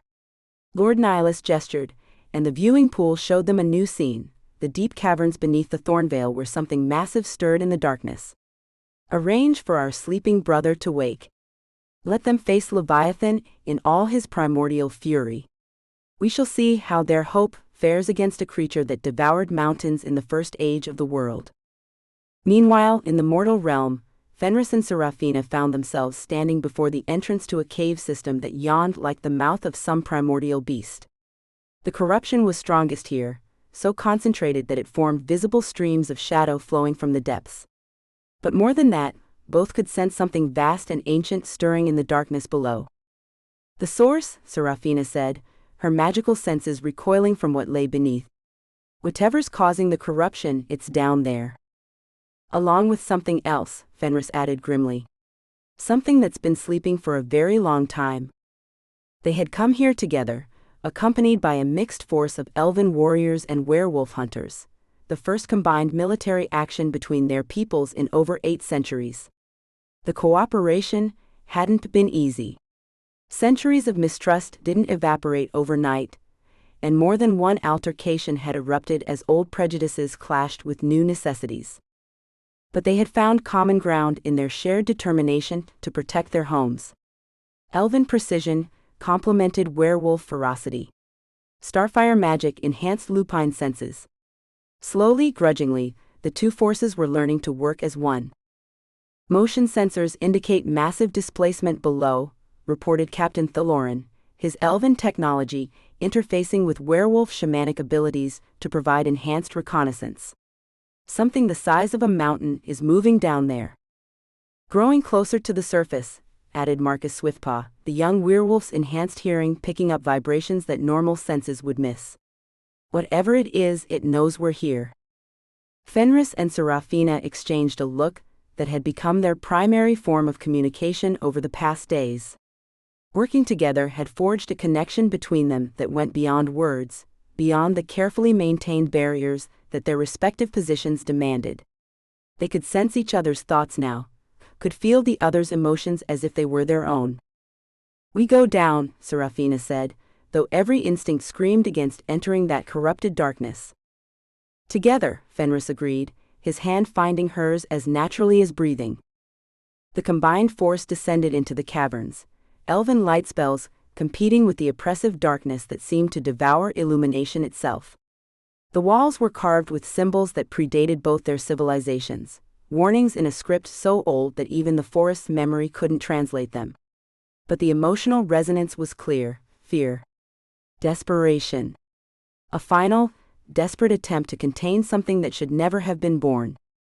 As they went deeper, the temperature began to rise. Not the healthy warmth of living earth, but the feverish heat of corruption made manifest. Streams of black liquid flowed along channels carved into the stone, carrying the essence of the blight that had threatened both their realms. Blood, Seraphina whispered, her magical senses analyzing the streams. But not from any creature of this world. This is ichor from something far older, far more dangerous. The blood of a void lord, Mira confirmed, her transformed senses able to parse energies that remained mysterious to others. Spilled in the First War when the barriers were created. It's been festering here ever since, growing stronger as the seals weakened. They reached a vast chamber where the ceiling disappeared into darkness, and the walls were covered with murals depicting the ancient war. Here, in images carved by desperate hands, they saw the truth of what their ancestors had faced. The Void Lords weren't just enemies, they were anti-life itself, beings whose very existence negated the possibility of creation, growth, and hope. At the center of the chamber, a pool of the corrupted ichor bubbled and steamed. But as they watched, the liquid began to drain away, flowing into cracks in the floor that led even deeper into the earth's core. Something was calling it, drawing the corruption into itself like a sponge absorbing water. The floor began to shake, and from the depths came a sound that wasn't quite a roar and wasn't quite a scream.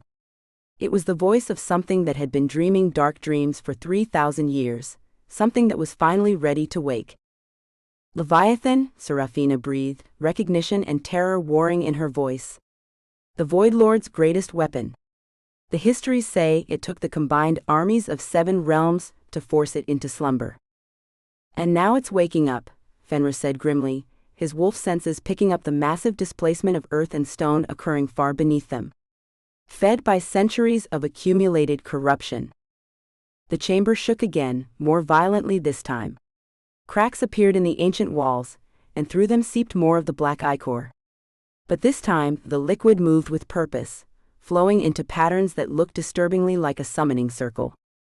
"We need to leave," Captain Thaloran urged. "If that thing reaches the surface." His words were cut off as the floor exploded upward in a geyser of stone and shadow. From the depths rose something that defied easy description. A creature that might have been a dragon if dragons were made of living void and existential despair. Its scales were patches of nothingness that hurt to look at directly, its eyes were dying stars, and when it opened its mouth, reality itself seemed to scream. Leviathan had awakened, and with it came the full attention of the Void Lords. The creature's very presence began unraveling the magic that held the caverns together, threatening to collapse the entire mountain on top of them. "Run!" Fenris roared, his alpha voice compelling instant obedience. "Everyone out now!" But even as the combined force fled toward the surface, both leaders knew that escape was only temporary. Leviathan was free now, and with it came the power to tear open permanent gateways between dimensions. The war they had been preparing for was about to become horrifyingly real. As they burst from the cave entrance into the cool night air, the mountain behind them continued to shake and crumble. In the distance they could see lights appearing in the sky, not stars, but the burning eyes of Void Lords as they pressed against the weakening barriers between worlds. "How long do we have?" Serafina asked, her magical senses already reaching out to assess the damage to reality's fabric. "Hours, maybe less," Mira replied, her enhanced perception allowing her to see the cosmic battle being waged in dimensions beyond normal sight. "Once Leviathan reaches the surface, the barriers will collapse entirely. Then we make our stand here," Fenris decided. "On ground of our choosing, with our people united." "Against a creature that required 7 armies to defeat?" Thaloran asked. "With respect, Alpha, we barely number 100 warriors." "But we have something our ancestors didn't," Serafina said, her hand finding Fenris's again.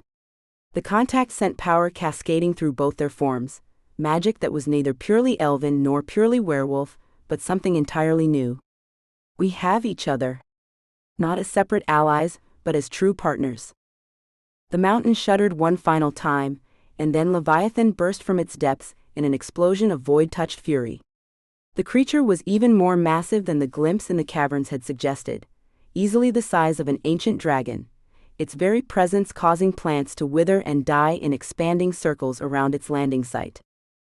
But as it spread its wings of living shadow, and prepared to tear open the sky itself, it found its path blocked by a barrier that blazed with the combined light of moon and star.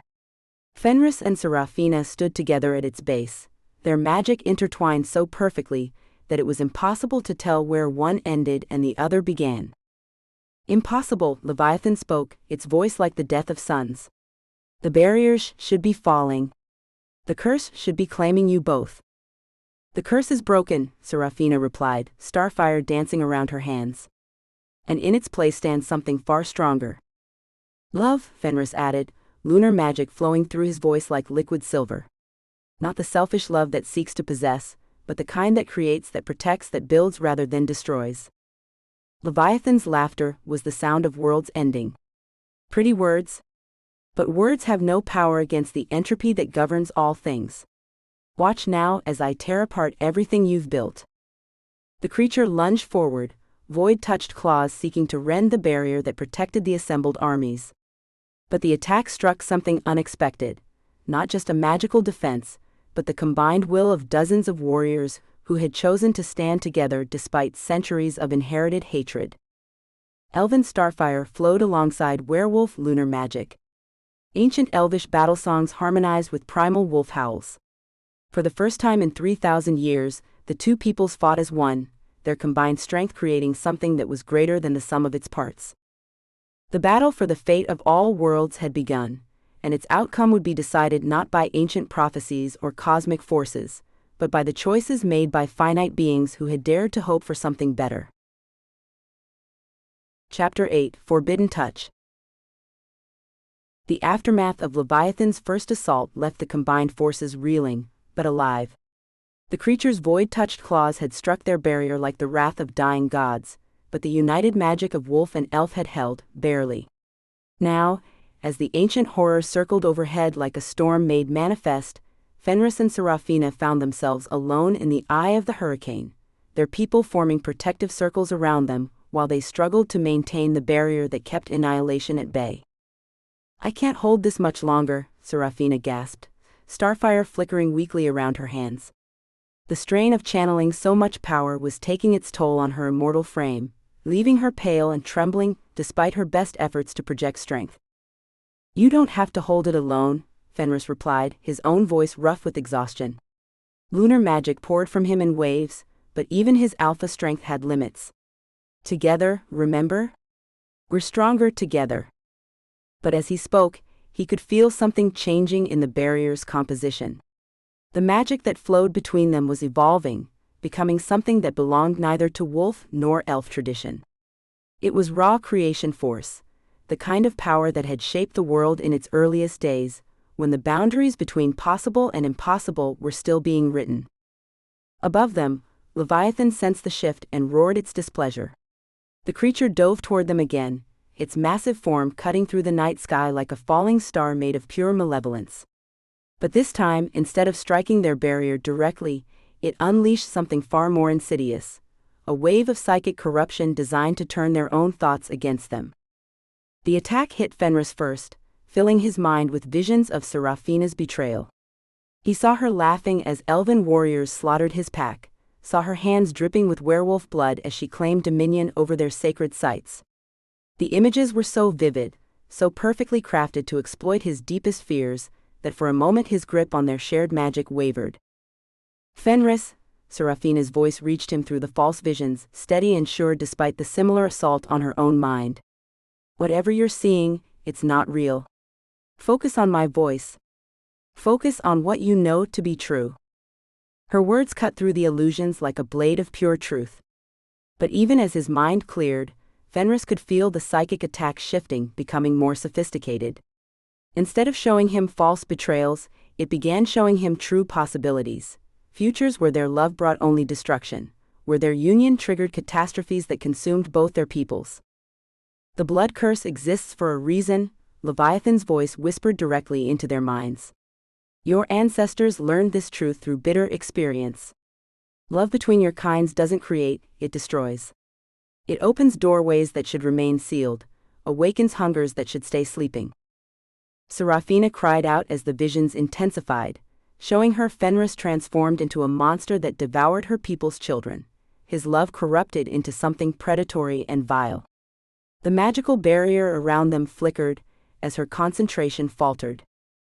"Lies," Fenris snarled, but he could feel doubt creeping into his thoughts like poison. What if the visions contained grains of truth?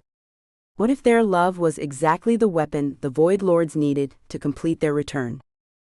That moment of uncertainty was all Leviathan needed. The creature struck again, its claws finding purchase in the wavering barrier and beginning to tear it apart like tissue paper. Void-touched energy poured through the gaps, and suddenly both armies were under direct assault. Elven warriors screamed as shadow tendrils wrapped around them, their life force being drained to feed the ancient horror above. Werewolves found their transformations going wrong, their lupine forms becoming twisted parodies that turned on their own packmates with mindless hunger. "This is what your love brings," Leviathan taunted, its massive head descending until its burning eyes were level with the two leaders. "Corruption. Chaos. The end of everything your peoples have fought to protect." But as the creature spoke, something unexpected happened. The pendant at Serafina's throat, her grandmother's final gift, began to pulse with warm light. And with that light came memories that weren't her own, experiences from a previous lifetime that cut through the Void Lord's mental assault like a sword through shadow. She saw herself as she had been 3,000 years ago, Lirale Dawnweaver, the first Elven queen, standing beside Magnus Bloodmoon, as they faced this same creature in this same battle. She felt the weight of their original choice, the moment when love had been forced to choose between personal happiness and cosmic responsibility. "You're wrong," she said, her voice gaining strength as the memories crystallized. "Love didn't destroy our ancestors. Fear did. Fear of what their bond might cost, fear of the responsibility it carried." The memories flowed into Fenris as well, showing him glimpses of his previous incarnation. Magnus had been everything a werewolf king should be, strong, protective, wise. But in the crucial moment, when faced with the choice between his love for Lirelei and his duty to his people, he had chosen duty. Had severed their bond to save his pack, not realizing that in doing so he was dooming all their worlds. The blood curse wasn't their punishment, Fenris realized aloud. It was their safeguard. A way to ensure that if they were reborn, if they found each other again, they wouldn't make the same mistake. The same mistake of choosing duty over love, Serafina continued, understanding blazing in her violet eyes. Of believing that sacrifice meant separation rather than unity. Leviathan's roar of fury shook the mountains, but there was something desperate in the sound now. "You understand nothing. Love makes you weak, makes you vulnerable. It gives us the leverage we need to manipulate us into choosing fear," Serafina interrupted. "Just as you manipulated our ancestors. But we won't make that choice." She turned to face Fenris fully, her hands reaching for his despite the chaos erupting around them. "Whatever comes, whatever the cost, I choose love. I choose you. I choose us." The moment their fingers touched, the world exploded into light. Power, raw, primal, and absolutely transformative, erupted from their joined hands like a star being born. But this wasn't the destructive force that Leviathan had expected. Instead, it was pure creation energy, the kind of magic that had shaped the world in its earliest days. The barrier around them didn't just strengthen, it evolved, becoming something that existed in multiple dimensions simultaneously. Leviathan's claws struck it and simply passed through, unable to find purchase on magic that existed in states beyond physical reality.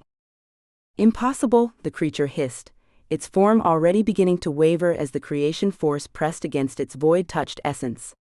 "You're supposed to choose duty. Supposed to sacrifice love for responsibility." "We are choosing duty," Fenris said, his voice ringing with absolute certainty. "Our duty to all life, not just our own people. Our responsibility to protect creation itself. And love is what makes that duty possible," Serafina added, her power flowing through their connection to strengthen his own. "Love that includes rather than excludes, that builds bridges rather than walls." The creation force spreading from their union began to affect everything around them. Corrupted werewolves found their true forms restored. Elven warriors discovered their drained life force returning. The blight that had spread through both realms started to retreat, burned away by magic that affirmed life rather than negating it. But most remarkably, the ancient enmity between wolf and elf simply dissolved. Not overcome by force or reasoned away through argument, but transformed into something entirely different. They could see each other clearly now, not as enemies or aliens, but as two aspects of the same fundamental truth, guardians of the natural world, protectors of the balance between order and chaos. Leviathan made one final desperate assault, pouring all its accumulated void energy into an attack designed to shatter reality itself. But the blow struck not just the barrier, but the combined will of every creature present, wolf and elf standing together in perfect unity.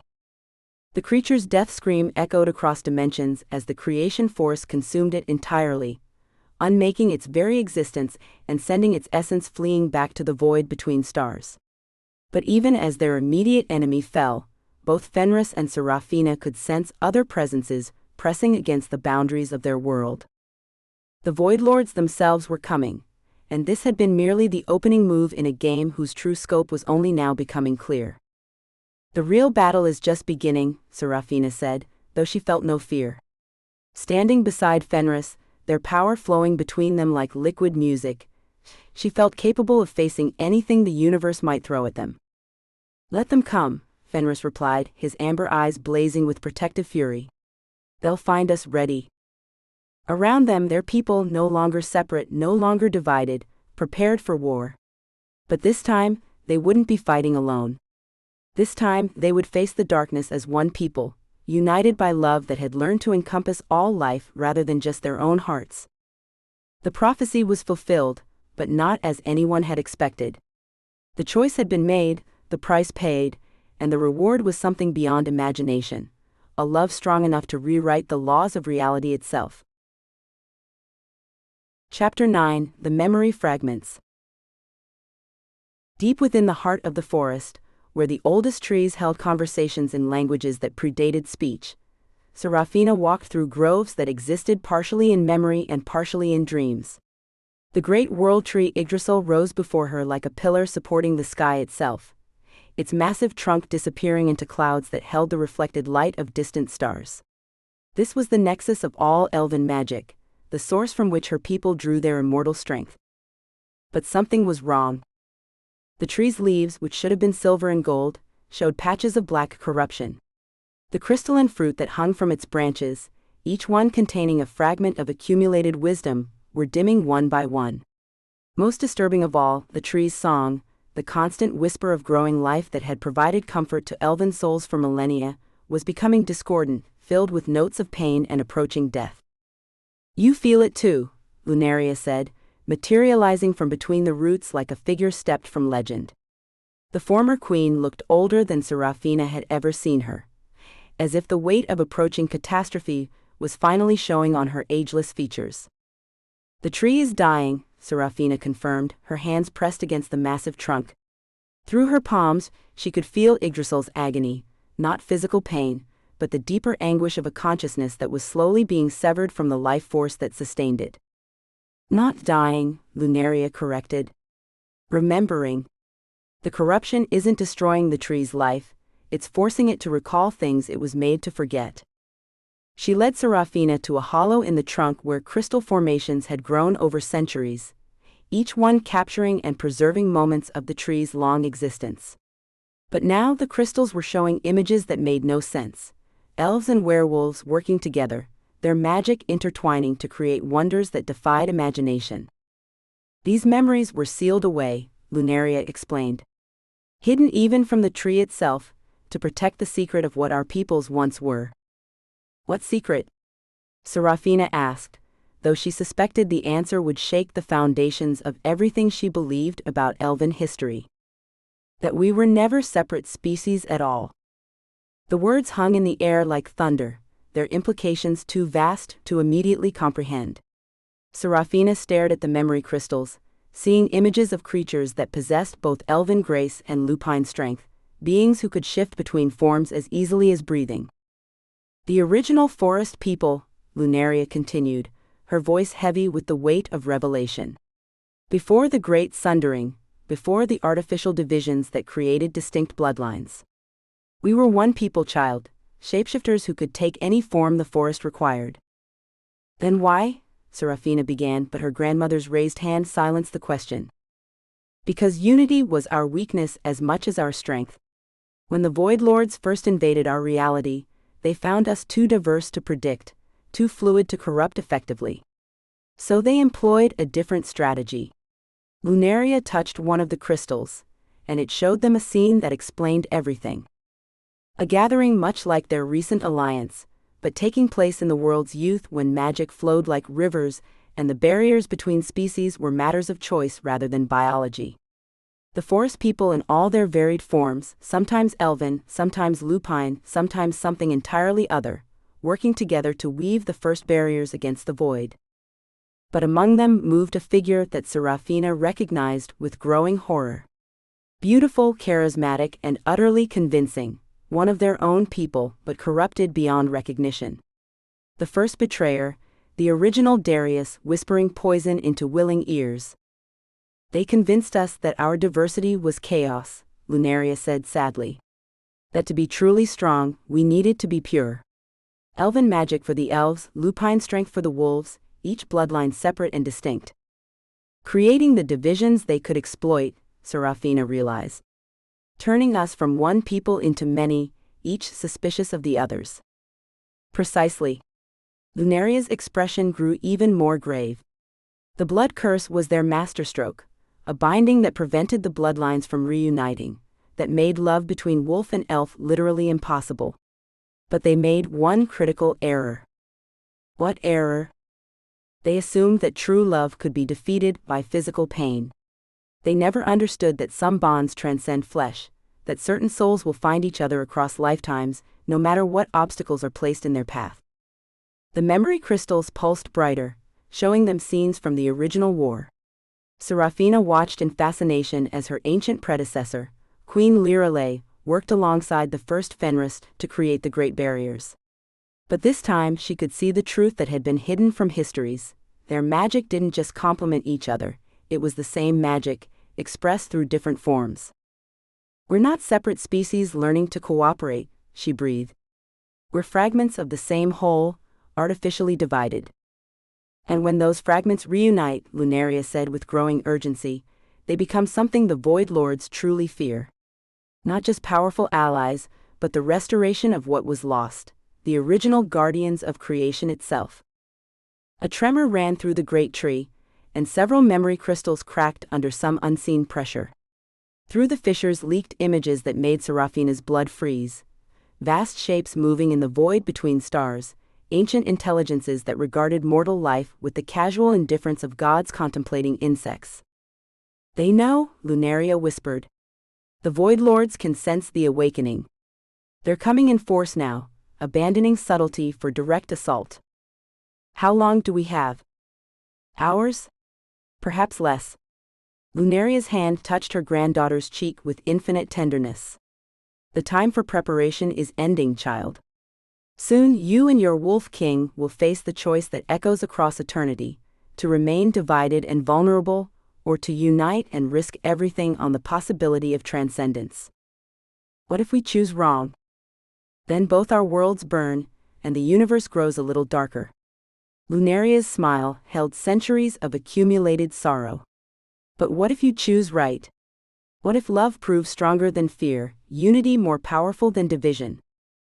Before Serafina could respond, the air around them began to shimmer with emergency transportation magic. Captain Thaloran's voice echoed through the grove, tight with controlled panic. "Princess, you need to return immediately. The borders are collapsing. Lord Shadowbane has declared martial law and issued orders for your arrest. He claims you've been compromised by wolf magic." The coup she had feared was finally underway. With the realm under external assault, and their princess apparently consorting with ancient enemies, the hardline faction had seized their moment to claim power. "Go," Lunaria urged.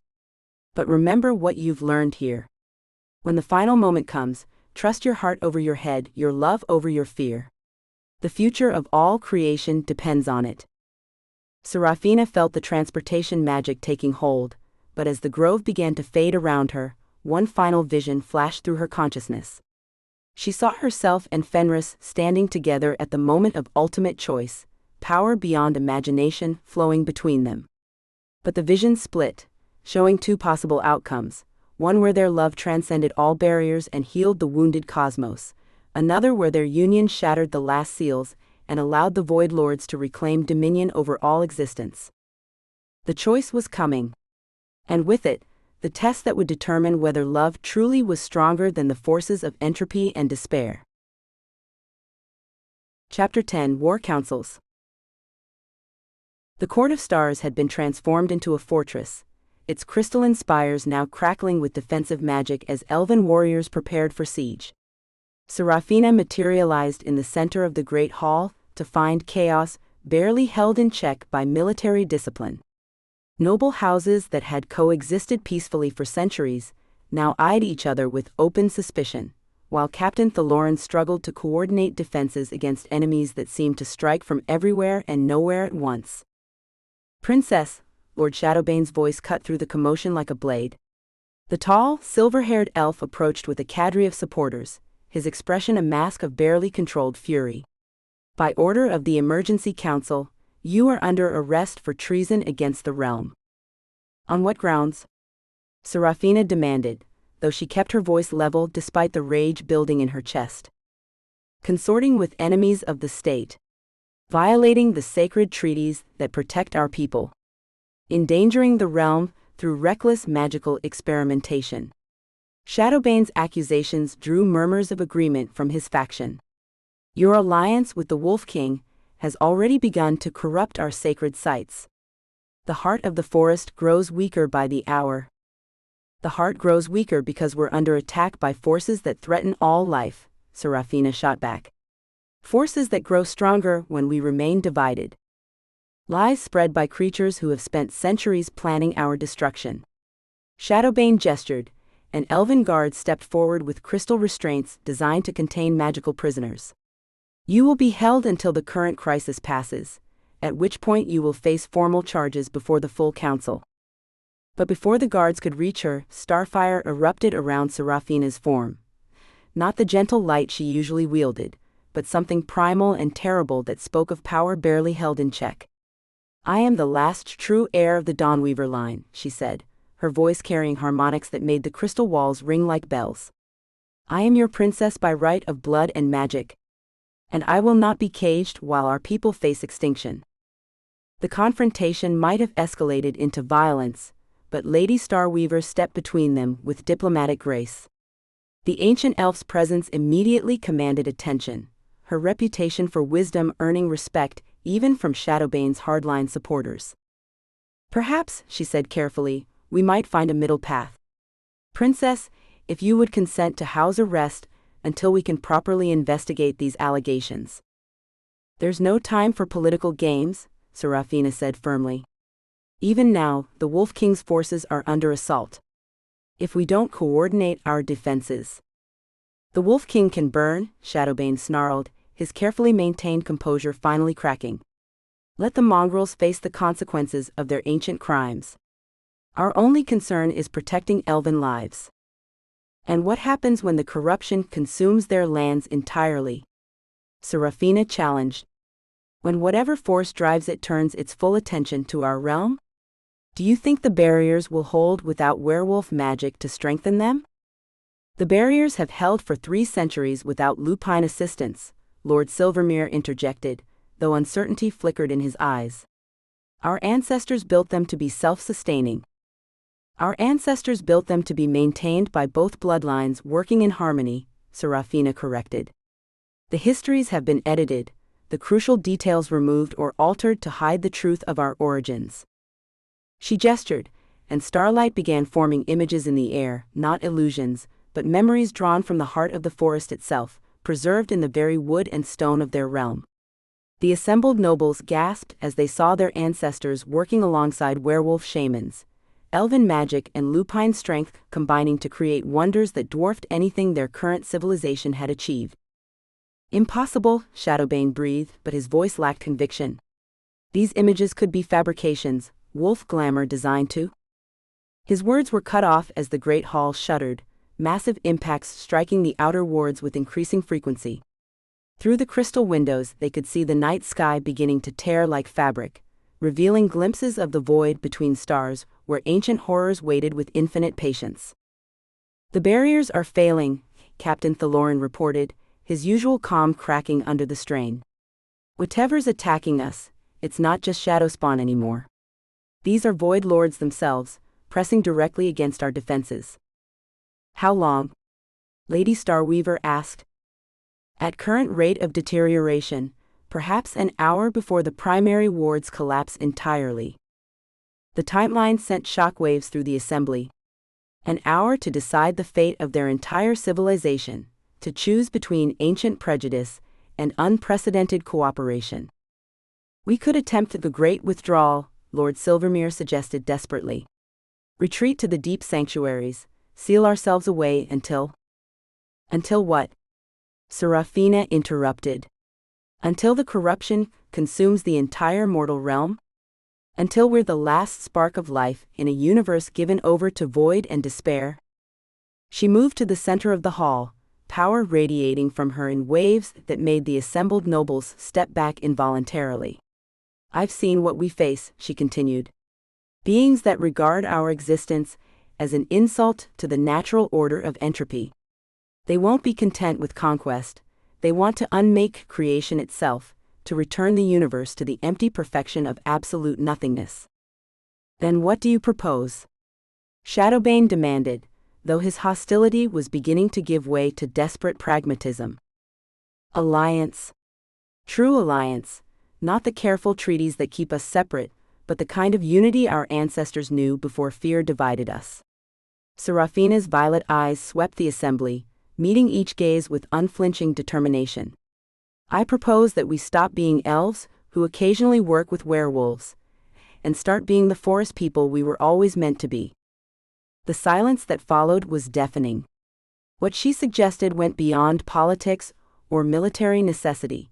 It was a fundamental reimagining of their entire culture, their carefully preserved identity as a distinct and superior species. You ask us to give up everything that makes us elven, Shadowbane said finally. I ask you to become something greater than elven, Seraphina replied. Something that can stand against forces that view our current divisions as weaknesses to exploit.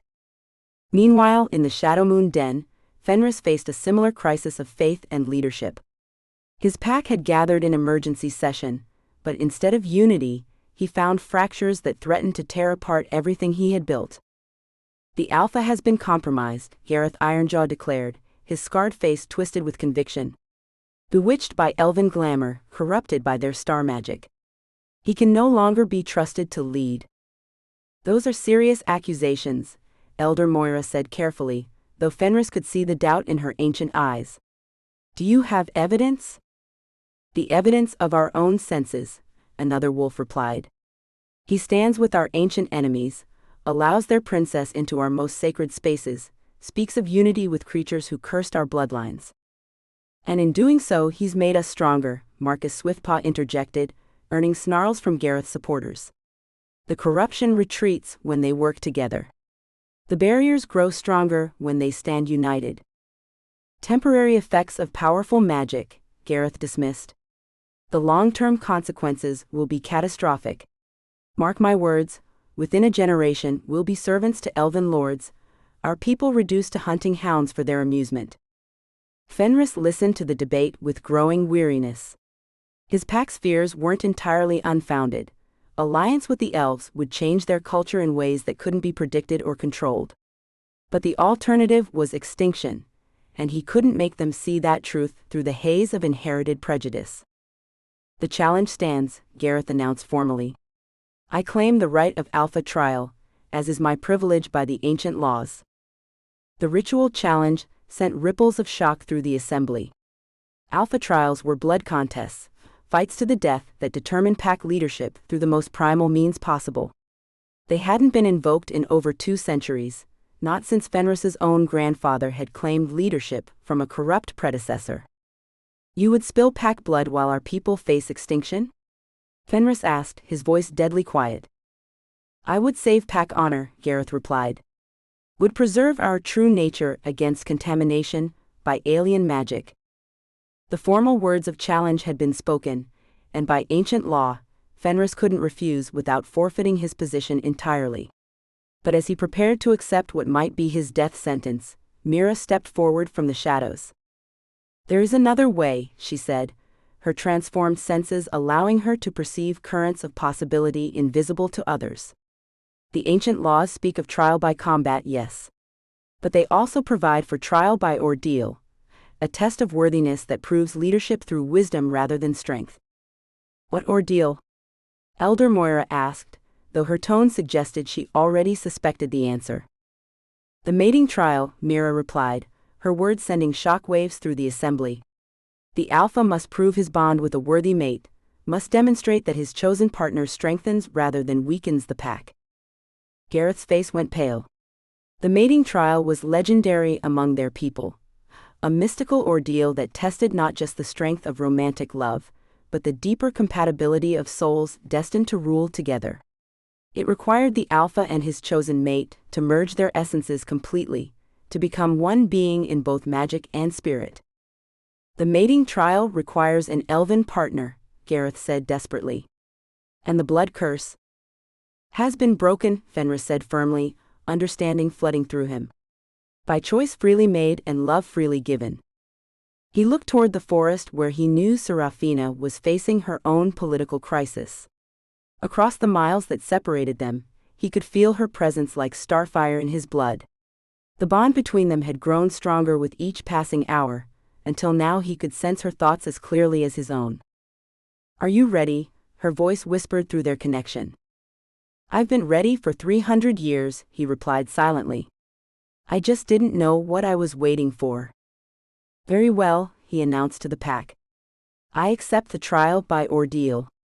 When next the moon reaches its zenith, I will undergo the mating trial with Princess Serafina Dawnweaver. Let the forest itself judge whether our bond serves the greater good." The announcement sent the pack into an uproar, but underneath the chaos, Fenris could sense something shifting. Hope, fragile and tentative, beginning to take root in hearts that had known only fear and hatred. If their alpha could undergo the most sacred of werewolf rituals with an elven princess, if the bond held and made them stronger, then perhaps the old stories were wrong. Perhaps unity was possible after all. But even as hope bloomed, darker forces prepared their final gambit. In the void between worlds, the Void Lords gathered their strength for one last assault. They had played the long game for millennia, had planted seeds of discord that had grown into forests of hatred and suspicion. But now, as prophecy moved toward fulfillment and the artificial barriers between bloodlines began to crumble, they faced the possibility they had worked so long to prevent. The restoration of the original forest people. The return of unified resistance to their cosmic dominion. The endgame was approaching, and with it, the final test of whether love truly could triumph over the forces that sought to unmake all existence. 3 hours before moonrise, the leaders of both realms gathered in a place that existed between worlds. A pocket dimension created by the intersection of ley lines, where the barriers between realities grew gossamer thin. Here, in a space that belonged neither to elf nor wolf, but to the forest itself, the final preparations for war were made. Serafina arrived first, accompanied by those members of the Elven Council who had chosen to support her radical alliance. Lady Starweaver stood at her right hand, while Captain Thaloran had positioned his most trusted warriors at strategic points around the ethereal chamber. But notably absent were Lord Shadowbane and his faction. A painful reminder that her people remained divided even in the face of extinction. Fenris appeared moments later with his own retinue, the Alpha's presence filling the otherworldly space with barely contained power. Beside him stood Elder Moira and Marcus Swiftpaw, along with warriors who had chosen to follow their leader despite the pack's internal conflicts. But like Serafina, he had been forced to leave potential enemies behind. Gareth's challenge still hung over them like a sword waiting to fall. "The barriers won't hold much longer," Serafina reported without preamble. "My grandmother estimates perhaps 6 hours before the Void Lords can manifest physically in our realm." "My shamans concur," Fenris replied grimly. "The corruption sites are expanding exponentially, and each new breach weakens the fundamental structure of reality itself." Lady Starweaver stepped forward, her ancient features grave with accumulated wisdom. "There may be a way to strengthen the barriers, but it would require—" She paused, clearly struggling with the implications of what she was about to suggest. "What?" both leaders asked simultaneously. "Complete unification of our magical systems. Not alliance or cooperation, but true fusion, the restoration of the original forest magic that our ancestors wielded before the Great Sundering." The assembled advisors exchanged uneasy glances. What the elder elf described went beyond political alliance, into fundamental transformation of their very natures. The mating trial, Fenris realized. That's not just a test of our bond, it's a ritual of magical fusion. "Precisely," Lady Starweaver confirmed. "When undertaken by beings of sufficient power, the trial doesn't just join two individuals, it creates a new form of existence entirely. Something that transcends the artificial limitations imposed by centuries of separation." "And if it fails?" Captain Thaloran asked, though his tone suggested he already knew the answer. "Then both participants die, and with them any hope of unified resistance to what's coming."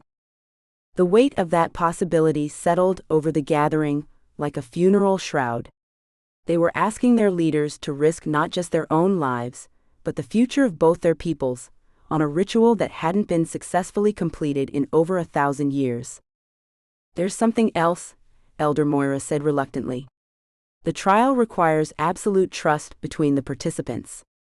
Any doubt, any moment of hesitation or fear will cause the fusion to fail catastrophically. After centuries of inherited hatred and carefully maintained suspicion, you're asking them to achieve perfect trust in a matter of hours," Thaloran observed. "I'm asking them to remember what they've always known," Moira corrected. "The bond between them isn't new, it's ancient, deeper than conscious memory. If they can access that connection, trust becomes inevitable." Serafina and Fenris exchanged a look that conveyed volumes without words. The attraction between them had grown into something that defied rational explanation. Not just romantic love, but a recognition that seemed to reach into the very cores of their beings.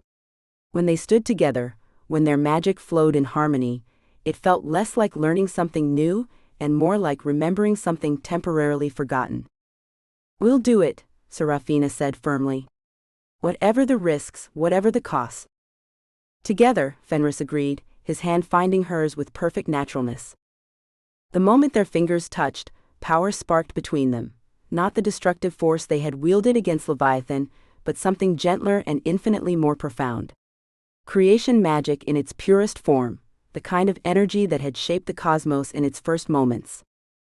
"The preparation will take time," Lady Starweaver warned. "The ritual circle must be carved with perfect precision, the lunar alignments calculated to the exact moment when the barriers between worlds are thinnest." "Time we may not have," Marcus reported from his position monitoring the external situation. "The Shadowspawn are massing for another assault, and this time they're not alone. Something big is moving through the void spaces, multiple somethings." As if summoned by his words, the pocket dimension shuddered under an impact that shouldn't have been possible. Whatever was approaching had enough power to affect a space that existed between realities, which meant they were dealing with entities of cosmic significance. "The Void Lords themselves," Serafina breathed, her magical senses recoiling from the alien presence pressing against their sanctuary. "They're done with subtle manipulation." "How many?" Fenris asked, his wolf instincts already calculating odds and strategies.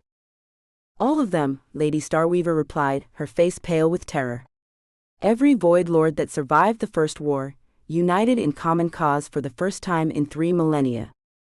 The implications were staggering. During the original conflict, it had taken the combined might of 7 different realms to force just 3 Void Lords into temporary retreat. Now they faced at least a dozen of the cosmic horrors, and they had only 2 realms to stand against them, realms that had spent centuries weakening themselves through division and mistrust. "We're outmatched," Captain Thaloran said quietly. "Even if the trial succeeds, even if you achieve perfect fusion, the numbers are simply too overwhelming." "Perhaps," Fenris mused, an idea beginning to form in his mind. "But we're not the only ones with allies." "What do you mean?" Serafina asked, though something in their bond suggested she was already following his train of thought. "The forest itself," he explained. "Every creature that calls these lands home, every spirit that guards the sacred sites, every elemental force that flows through the ley lines. We've been thinking like 2 peoples facing extinction, but we're not 2 peoples, we're part of something much larger." Understanding blazed in Serafina's violet eyes. The original compact. Not just wolf and elf, but all the children of the forest, Fae and Dryad, Centaur and Phoenix, every magical creature that chose to stand against the void. "Can they be contacted?" Lady Starweaver asked urgently. "Most have retreated so far from mortal affairs that they're barely more than legend." "Not contacted," Mira said, her transformed senses allowing her to perceive the deeper currents of forest magic. "Awakened. The same force that's corrupting our lands is also stirring the ancient powers from their long slumber. They're already beginning to remember what they once fought to protect."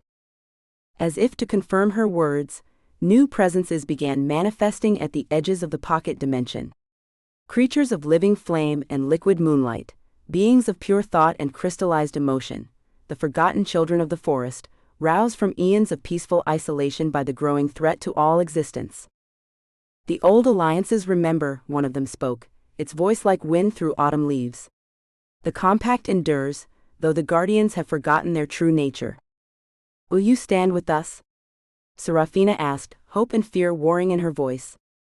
As we stood before, the forest spirit replied. As we will stand again, when the children of moon and star remember what they truly are. The pieces were falling into place, but time was running out. The Void Lords were coming in force, reality was beginning to fray at the edges, and their only hope lay in a ritual that could either save all creation or hand it over to the forces of absolute entropy. But as Fenris and Serafina stood together, surrounded by allies drawn from across the spectrum of magical existence, they felt something that their enemies couldn't understand: certainty. Not the cold certainty of predetermined fate, but the warm certainty of choice freely made and love freely given. The trial would begin at moonrise. And with it, the final confrontation between creation and void, between love and entropy, between the future that could be and the nothingness that sought to reclaim all things. The stakes had never been higher. But then, neither had their hope. Chapter 11, The Heart of the Forest. The mating trial would take place in the most sacred location either people possessed, the heart of the forest, where the great world tree Yggdrasil's roots intertwined with the Moonfire Caverns in a nexus of such concentrated magic that reality itself became malleable. As the hour approached, representatives from across the supernatural spectrum gathered to witness what might be either the salvation or damnation of all existence. Serafina stood before a mirror of polished starstone, her reflection showing not just her current form, but glimpses of all her previous incarnations. Queen Lirelei gazed back at her with eyes that held the weight of ancient mistakes, while other faces, some elven, some lupine, some forms that transcended easy categorization, flickered in and out of visibility. The bloodline memories were fully awakened now, each lifetime adding its accumulated wisdom to her current understanding. You're certain about this path? Lunaria asked, her ancient hands working to braid sacred herbs and moonstone fragments into her granddaughter's midnight hair. Once the trial begins, there's no retreat. Success means transformation beyond anything our people have ever experienced. Failure means death for both you and the Wolf King. I'm certain, Serafina replied, though her hands trembled slightly as she donned the ritual robes, silk woven from spider threads and starlight, adorned with symbols that bridge the gap between elven and werewolf magical traditions. Not because I'm unafraid, but because fear isn't strong enough to override what I feel when I stand beside him. Through their growing bond, she could sense Fenris undergoing his own preparations in the Moonfire Caverns below. His pack's shamans were painting his skin with lunar sigils, while Marcus Swiftpaw recited the genealogies that traced his bloodline back to the first wolves to walk upright beneath the moon. But underneath the formal ritual, she could feel his emotional state, not fear, but a profound sense of rightness, as if all the scattered pieces of his existence were finally aligning into their proper pattern. The Void Lords press harder against the barriers, Lady Starweaver reported, her voice tight with strain. Lord Shadowbane's faction has barricaded themselves in the deep sanctuaries, but even there they're not safe. The corruption has found ways to seep through dimensional spaces we thought were perfectly sealed. Let them come, Serafina said with calm that surprised even herself. Tonight we either become what we were always meant to be, or we die as we lived, true to our deepest nature. The procession to the heart began as the moon reached its zenith, silver light pouring through the ancient canopy to illuminate a path that had been walked by countless generations of forest guardians. Elven nobles in their finest ceremonial robes walked alongside werewolf warriors in ritual paint and leather. Creatures that hadn't been seen in mortal realms for centuries emerged from hidden glades to witness the ceremony. Dryads whose bodies were living wood, phoenixes whose feathers carried the memories of 1,000 rebirths, and others whose forms defied easy description. At the center of it all stood the great world tree, its massive trunk rising into clouds that reflected the light of distant stars. But now, carved into its bark with painful precision, were the symbols of the mating trial, runes that would either bind two souls into perfect unity or destroy them both in the attempt. Fenris waited at the base of the tree, his powerful frame clothed in the traditional garments of an alpha seeking his true mate. Moonlight painted silver highlights in his dark hair, and his amber eyes burned with anticipation and barely controlled power. When Serafina approached, their eyes met and locked, and suddenly the assembled crowd, the political implications, the cosmic stakes, all of it faded into irrelevance. There was only this moment, this choice, this leap of faith into the unknown. Princess Serafina Dawnweaver, Elder Moira intoned, her voice carrying the weight of ancient ritual. Do you come freely to this trial, understanding that success means the joining of your essence with that of the Wolf King, while failure means death for both participants? I come freely, Serafina replied, her musical voice carrying clearly through the sacred grove. I offer my magic, my bloodline and my heart to the service of all life. Alpha Fenris Bloodmoon, Lady Starweaver continued the ceremony, her words weaving binding magic around the participants. Do you accept this mate as equal partner in leadership, understanding that her strength will become yours as yours becomes hers? I accept, Fenris said, stepping forward to take Serafina's outstretched hands. I offer my protection, my loyalty and my soul to the preservation of all creation. The moment their hands joined, the world tree's bark began to glow with inner light. Power flowed through the carved runes, ancient magic that had slept for centuries awakening in response to their union. But this was only the beginning, the formal prelude to a trial that would test them in ways that went beyond physical endurance into the deepest chambers of the soul. Now begins the true test, Lunaria announced, her voice taking on the cadence of prophecy. You must walk the path of memory, experiencing together every incarnation that has led to this moment. You must face the shadow of doubt, where your deepest fears will take physical form to test your resolve. And finally, you must stand before the mirror of truth, where pretense becomes impossible, and only authentic love can survive. The runes on the tree trunk began to pulse faster, and reality around them started to shift and flow. The assembled witnesses found themselves looking into multiple dimensions simultaneously, seeing not just the current moment, but all the moments that had led to this crucial choice. Whatever you see, whatever you experience, remember that love is stronger than fear, Lunaria called out as the magic took hold. Trust in your bond, trust in your purpose, trust in the power that flows between you. Then the world dissolved into light and memory, and Serafina and Fenris found themselves standing in a place that was no place, walking a path that led through the accumulated experiences of lifetimes beyond counting. The first memory was the most ancient. A time when the forest people were truly one people, shapeshifters who moved between forms as easily as breathing. They saw themselves as they had been then, not Serafina and Fenris, but the original souls that would eventually become them, learning to love in a world where such bonds were celebrated rather than feared. But even in that golden age, shadows had moved at the edges of paradise. The first whispers of the Void Lords, the initial seeds of corruption that would eventually grow into the hatred that divided their peoples. They experienced their ancestors' growing fear, as alien forces pressed against the boundaries of their reality, felt the desperate decisions that had led to the creation of artificial barriers between bloodlines. The path of memory showed them lifetime after lifetime, sometimes born as enemies, sometimes as reluctant allies, always drawn together by forces neither fully understood. In some incarnations, they had found each other and achieved brief happiness before outside forces tore them apart. In others, they had died without ever meeting, their souls crying out across the void for a connection that remained just beyond reach. Do you see? A voice whispered from the shadows between memories. Do you understand the futility of your struggle? Love is a temporary madness, a chemical reaction that fades with time. Only the void is eternal. The shadow of doubt materialized around them, taking the form of their own deepest fears made manifest. Serafina saw herself as her people's greatest failure, a princess who had betrayed her sacred trust for the fleeting pleasure of forbidden romance. Fenris found himself facing the possibility that his strength was an illusion, that his protective instincts were actually selfish desires dressed up as nobility.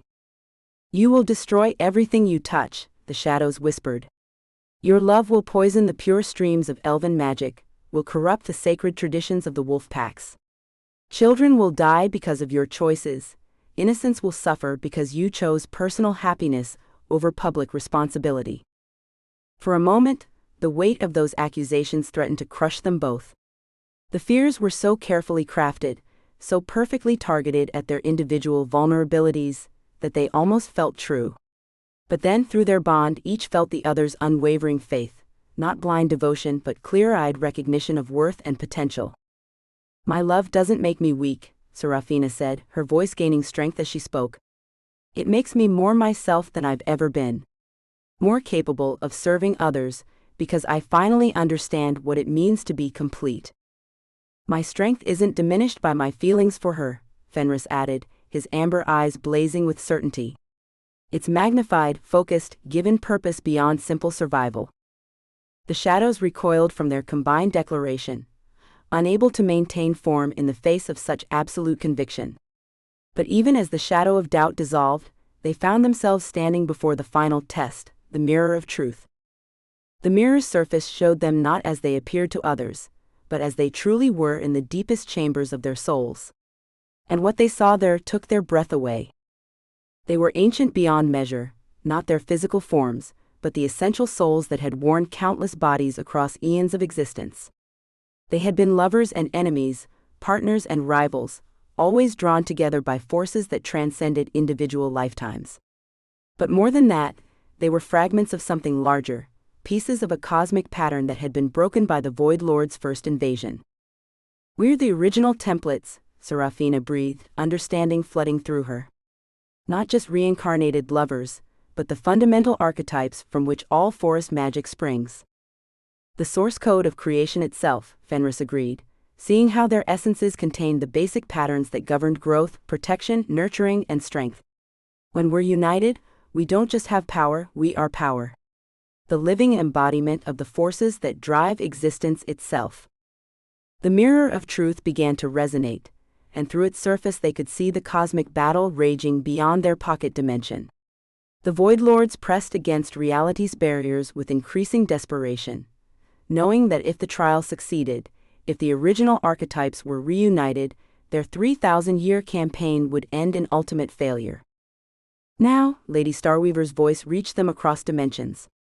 "If you're going to complete the fusion, it must be now. The barriers are failing, and we're out of time." Serafina and Fenris stepped toward each other, their hands reaching out in perfect synchronization.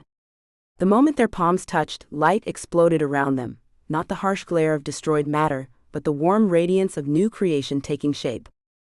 Their individual forms began to blur and merge, but not in the way of physical transformation. Instead, their essential selves were finding their natural configuration, two halves of a whole that had been artificially separated, finally free to become what they had always been meant to be. The fusion was unlike anything either had imagined. They remained themselves, Serafina's wisdom and compassion, Fenris's strength and protective fury, but those individual traits were now part of a greater whole that transcended the limitations of single consciousness. They could feel each other's thoughts as clearly as their own, could access memories and knowledge that spanned not just their current lifetimes, but all the incarnations that had come before. Most remarkably, they could sense the forest itself responding to their union. Every tree, every flower, every creature that called the woodland home, suddenly felt connected to them in ways that went beyond simple magical influence.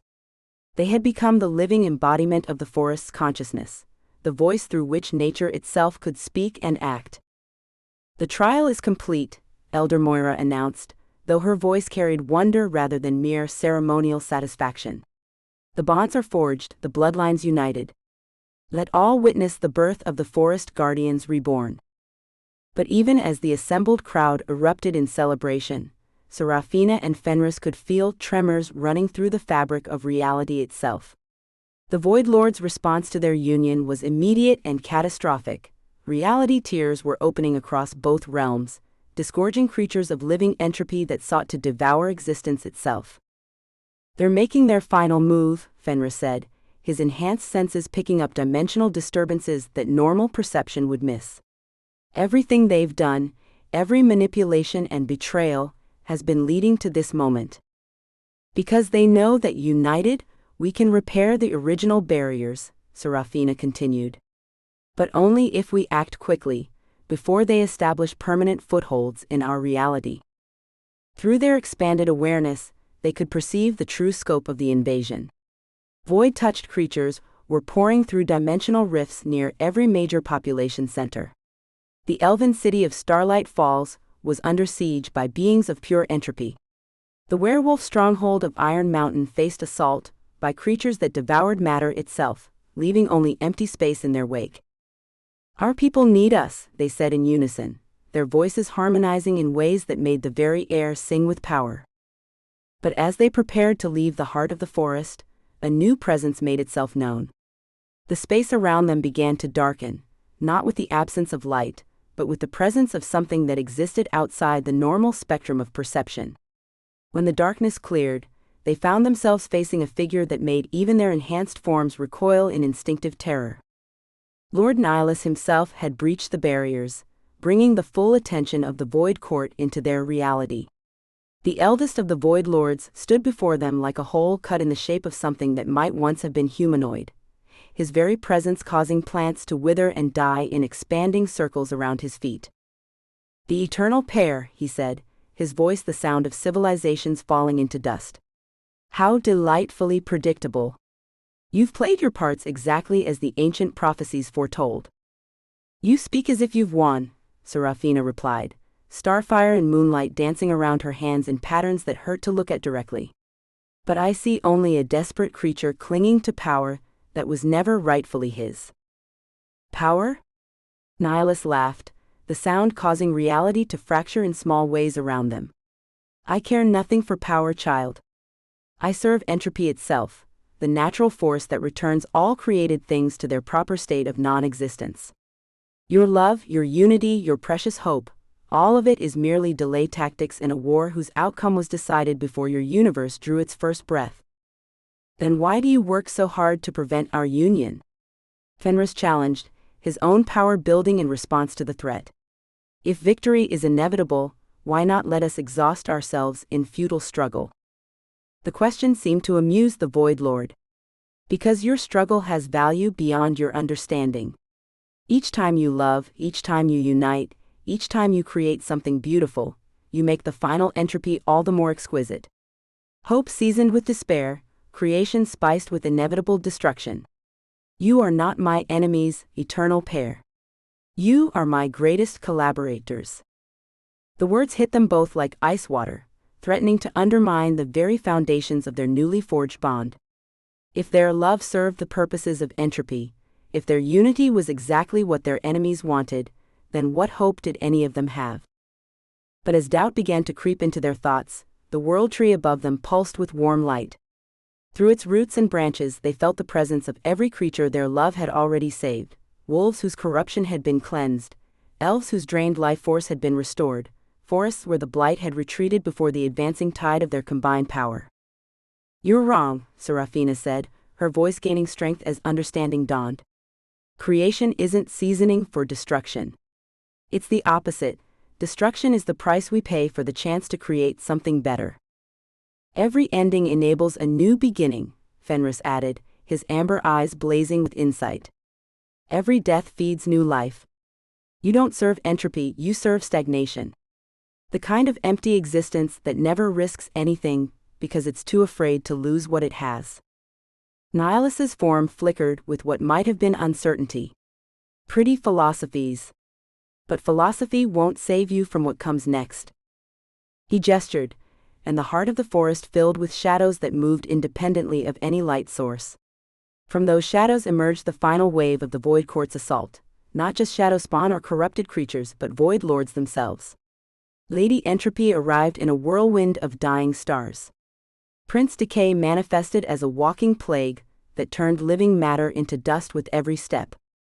And with them came others, beings whose forms were so antithetical to existence that reality itself began to warp around their presence. Now you face the truth, Nihilus declared. Your love may have united two peoples, but we are the united force of every ending that has ever been or ever will be. Can your small spark of creation stand against the combined weight of universal entropy? The question hung in the air like a challenge thrown down by fate itself. Around them, the assembled forces of wolf and elf prepared for a battle that would determine not just the fate of their worlds, but the fundamental nature of existence itself. But as the Void Lords advanced, Seraphina and Fenris felt something unexpected happening. Their bond wasn't just connecting them to each other anymore, it was reaching out to every creature present, creating a network of shared consciousness that included every being who had chosen to stand against the darkness. "We don't face you alone," Seraphina said, her voice now carrying the harmonized tones of dozens of different species. "We face you as life itself, every creature that chooses growth over stagnation, love over fear, hope over despair." "We are not two people in love," Fenris added, his words backed by the howls of every wolf that had ever defended its pack, the songs of every elf that had ever nurtured growing things. "We are the living embodiment of creation's refusal to surrender to entropy." The final battle began with the force of colliding galaxies, and its outcome would determine whether the universe continued to grow and change and dream, or whether it finally surrendered to the seductive peace of absolute ending. Chapter 12: Blood and Starlight. The battle that erupted in the heart of the forest transcended physical combat, spilling across dimensions as fundamental forces of creation and entropy clashed with universe-shaking intensity. Reality itself became the battlefield, with the laws of physics serving as weapons in a conflict that had been building since the moment the first star ignited in the cosmic darkness. Seraphina and Fenris stood at the center of the maelstrom, their combined power creating a pillar of blazing light that reached from the forest floor to the vault of heaven itself. But they were no longer fighting as individuals. Their consciousness had expanded to encompass the shared will of every creature that had chosen to stand against the void. Through their bond flowed the determination of elven warriors, the fierce loyalty of werewolf packs, and the ancient wisdom of forest spirits whose existence predated both their peoples. Lord Nihilus struck first, his void-touched essence lashing out with tendrils of pure unbeing that sought to unravel the very concept of their existence. Where his attack struck, things simply ceased, not destroyed, not transformed, but edited out of reality as if they had never been. Trees vanished mid-growth, leaving only confused spaces where something important had stood moments before. But the combined consciousness of the forest guardians was too complex, too multifaceted for simple negation. When one aspect was attacked, others flowed in to fill the gap. When Nihilus tried to unmake Seraphina's elven heritage, Fenris's lupine strength wrapped around her essence like armor. When the Void Lord sought to erase Fenris's protective instincts, Seraphina's nurturing magic reinforced them with starfire and adamantine will. "Impossible," Nihilus snarled, his form flickering as his attacks failed to find purchase. "Love makes you vulnerable, creates weak points we can exploit." "Does it?" Seraphina asked, her voice now carrying harmonics from across the spectrum of life. "Or does it create redundancy, multiple pathways to the same destination?" She gestured, and around them the assembled forces demonstrated the truth of her words. Elven magic flowed through werewolf bodies, enhancing their natural abilities beyond anything they had dreamed possible. Lupine instincts guided elven spells, giving them precision and power that transcended academic theory. What should have been weakness, the blurring of ancient boundaries, had become their greatest strength. Lady Entropy attacked next, her swirling vortex of dying stars seeking to drain the life force from everything present. But instead of finding isolated targets, she encountered a network of shared vitality that spanned species and bloodlines. The life force she attempted to steal was instantly replenished by dozens of willing donors, creating a feedback loop that actually strengthened their combined defenses. "You learn," Prince Decay observed with grudging respect, as his plague touch found no purchase on beings who shared immunity across multiple species. But learning is merely delayed entropy. In time, all knowledge becomes dust, all wisdom becomes silence. "Only if you believe time moves in one direction," Fenris replied, his consciousness now expanded enough to perceive the true nature of temporal flow. "But look around you. Every moment contains all moments. Every choice echoes across eternity." He was right.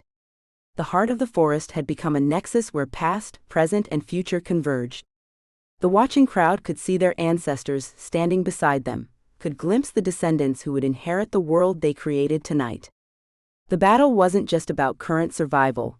It was about retroactively determining whether hope or despair had always been the stronger force. As the cosmic conflict raged, smaller battles erupted throughout both realms.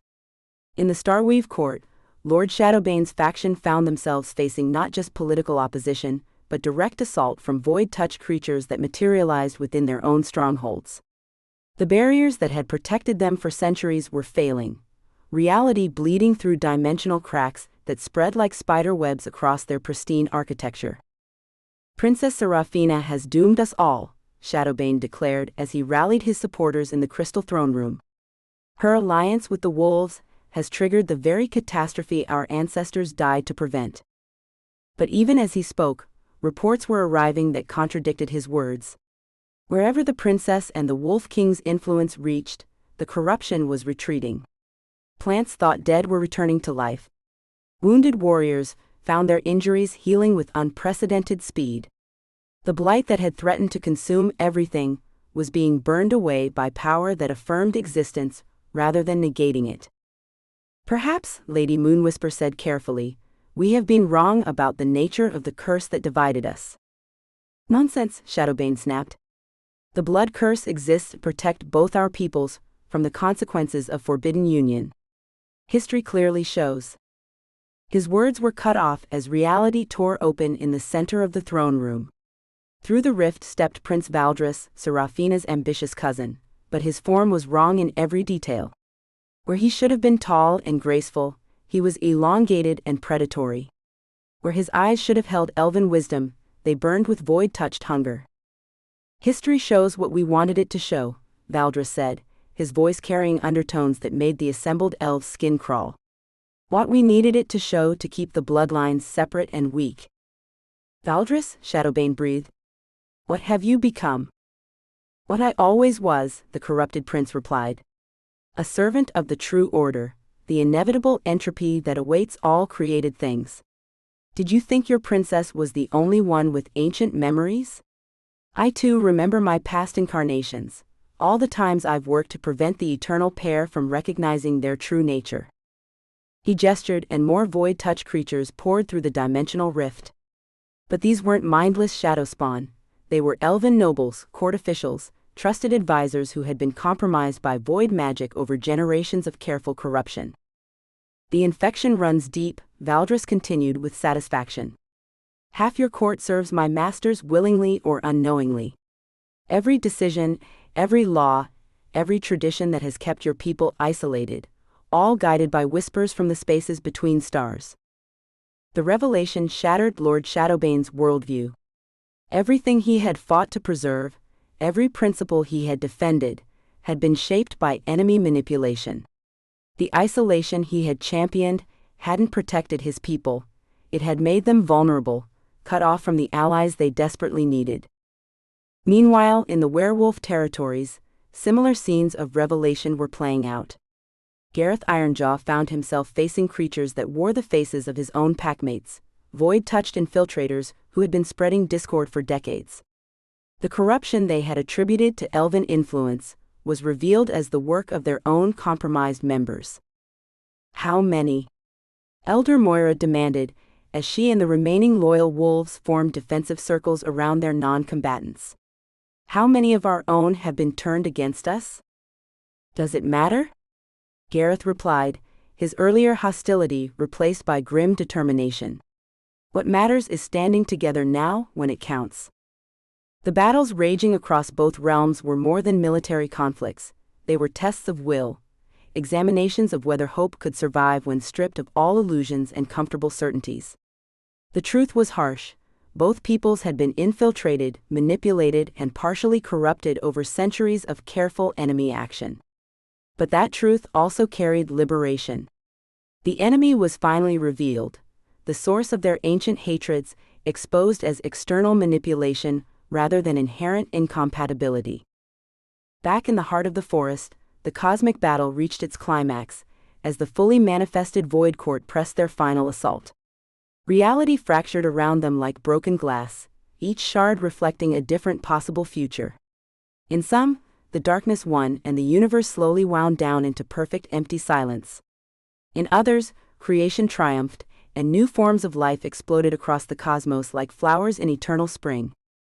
"You cannot maintain this unity forever," Lord Nihilus declared, his form beginning to stabilize as he drew power from the entropy being generated by the reality fractures. "Eventually, your finite minds will buckle under the weight of infinite consciousness.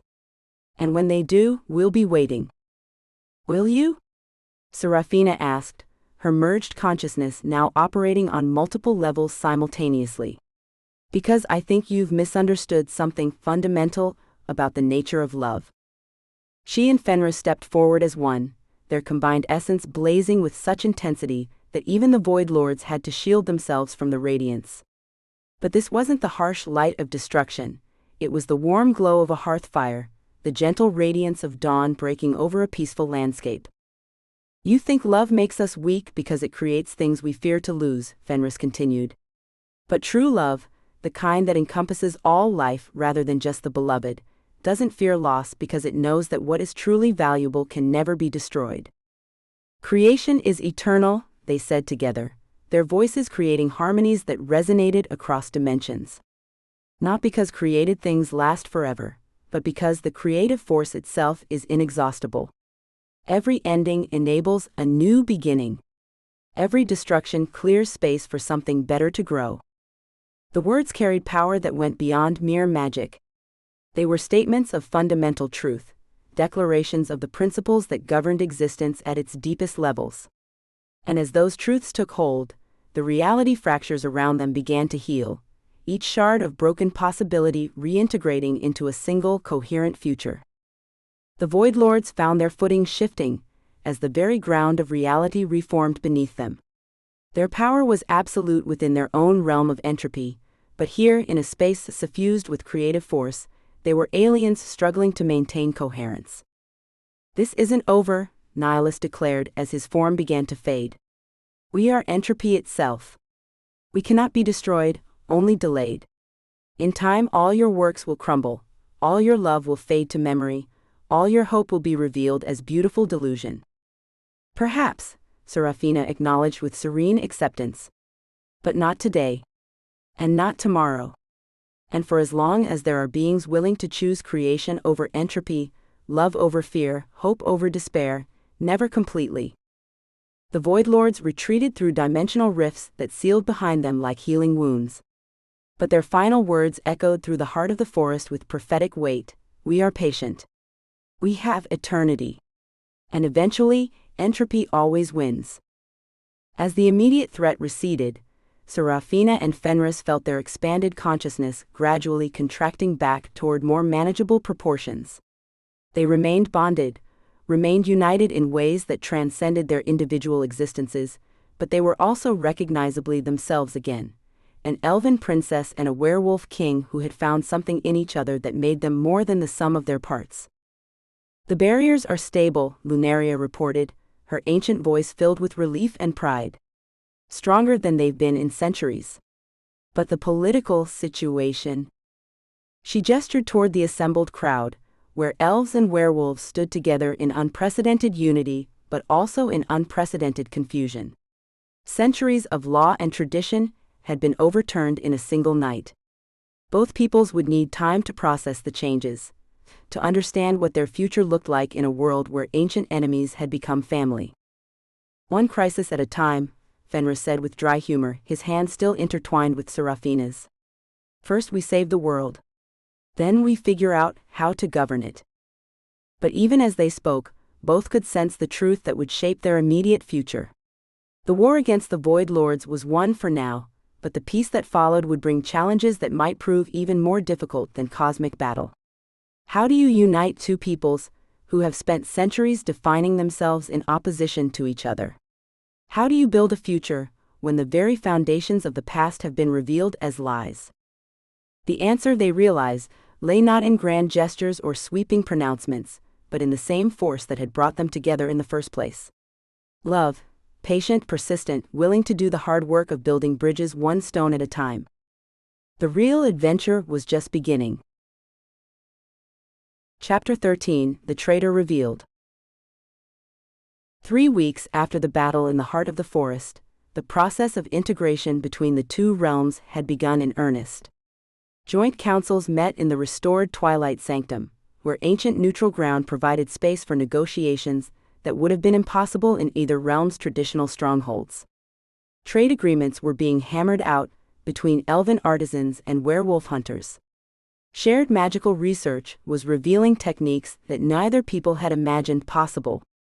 Children from both species were beginning to play together in carefully supervised gatherings, their natural curiosity overcoming generations of inherited prejudice. But not everyone embraced the new order. In the shadow-haunted depths of the Starweave Court's oldest archive, a secret meeting was taking place that would have chilled the blood of anyone loyal to the princess.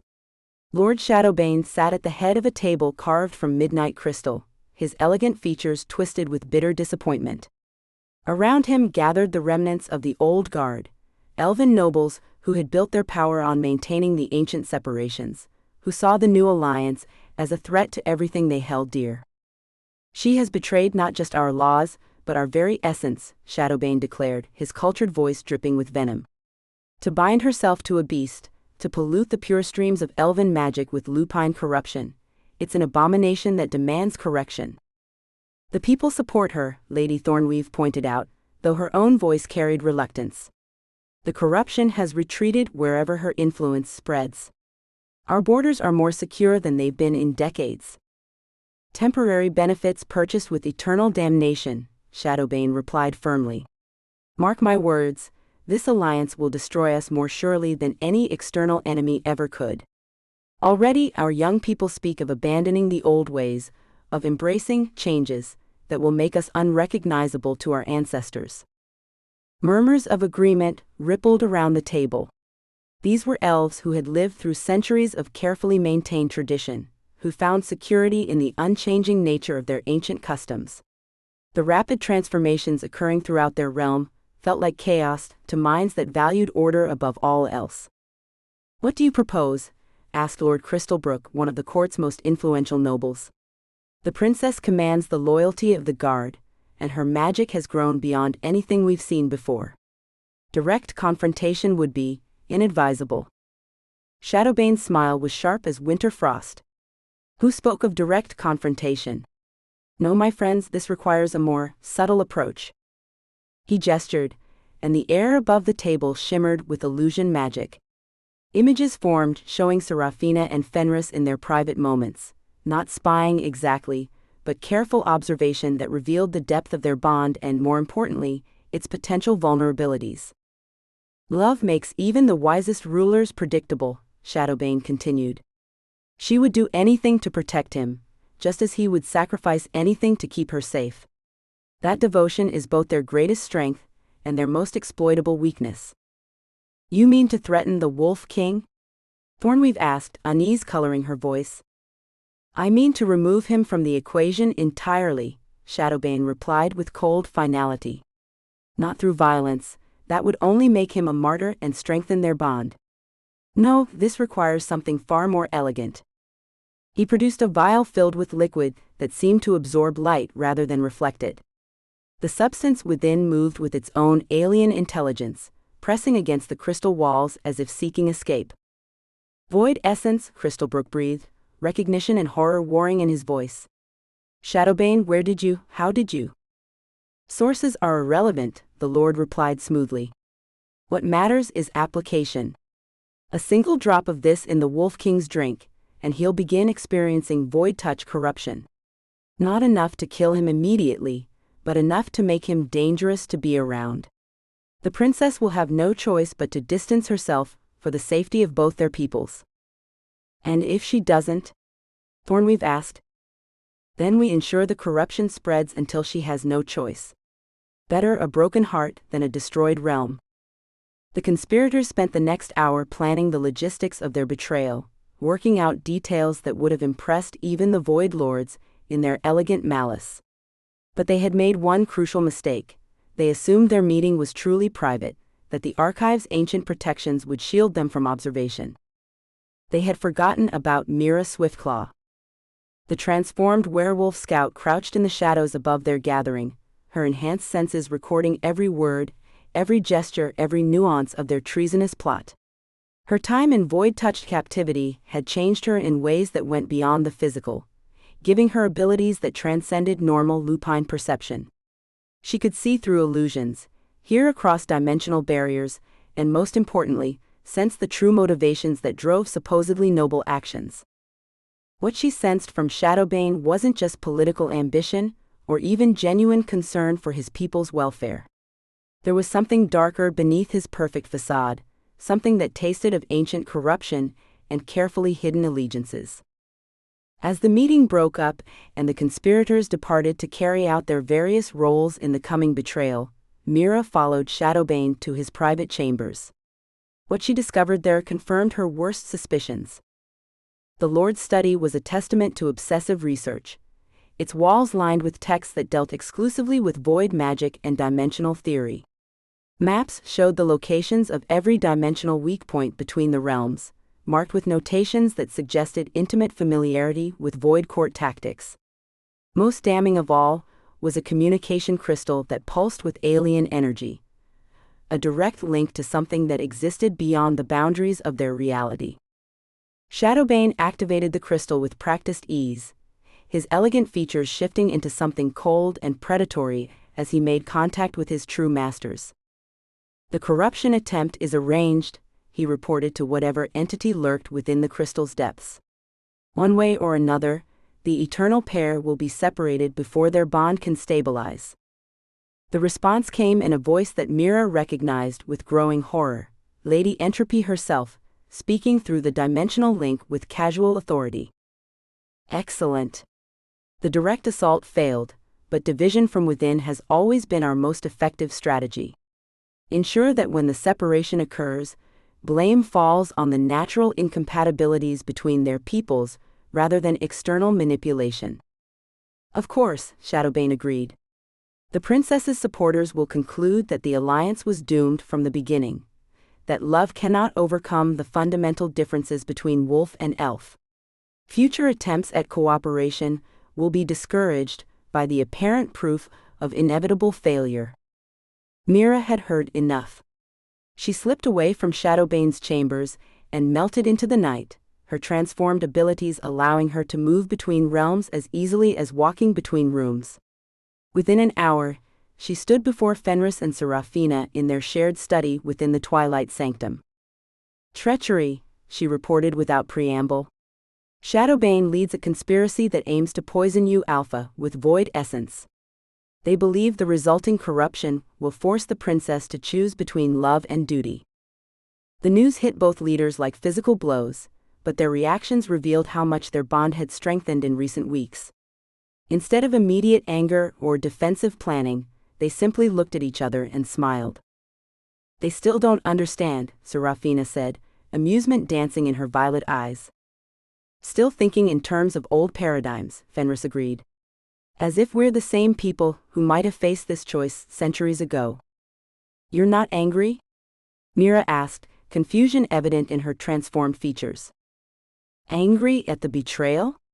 "Yes," Serafina replied. "But not surprised by it, and certainly not threatened. Shadowbane assumes that void corruption would force me to choose between Fenris's safety and our people's welfare. But those aren't opposing choices anymore," Fenris continued. "Our bond means that his safety and our people's welfare are the same thing. An attack on one is an attack on all." "More than that," Serafina added, her understanding of their evolved relationship growing deeper by the day. "The corruption might actually strengthen our connection by giving us a mutual challenge to overcome. Void essence responds to isolation, to beings cut off from supportive networks.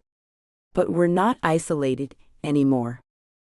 They had learned this truth through experience over the past weeks. Every challenge they faced together, every crisis they weathered as a unit, only deepened their bond and expanded their shared consciousness. The Void Lord's greatest weapons, isolation, despair, the fear of loss, had no power over beings who had transcended individual existence without losing individual identity. So we let them proceed with their plan? Mira asked. We let them reveal themselves completely, Fenris corrected. Shadowbane isn't the only compromised noble in either court. This conspiracy will draw out every void-touched infiltrator, every corrupted official who has been working against us from within. And when they make their move, Serafina finished, we'll be ready with a response that neutralizes not just the immediate threat, but the entire network of corruption they've spent centuries building. The plan they developed over the following hours was elegant in its simplicity. They would appear to walk directly into Shadowbane's trap, allowing him to administer the void essence, and seemingly achieve his goal of separating the eternal pair.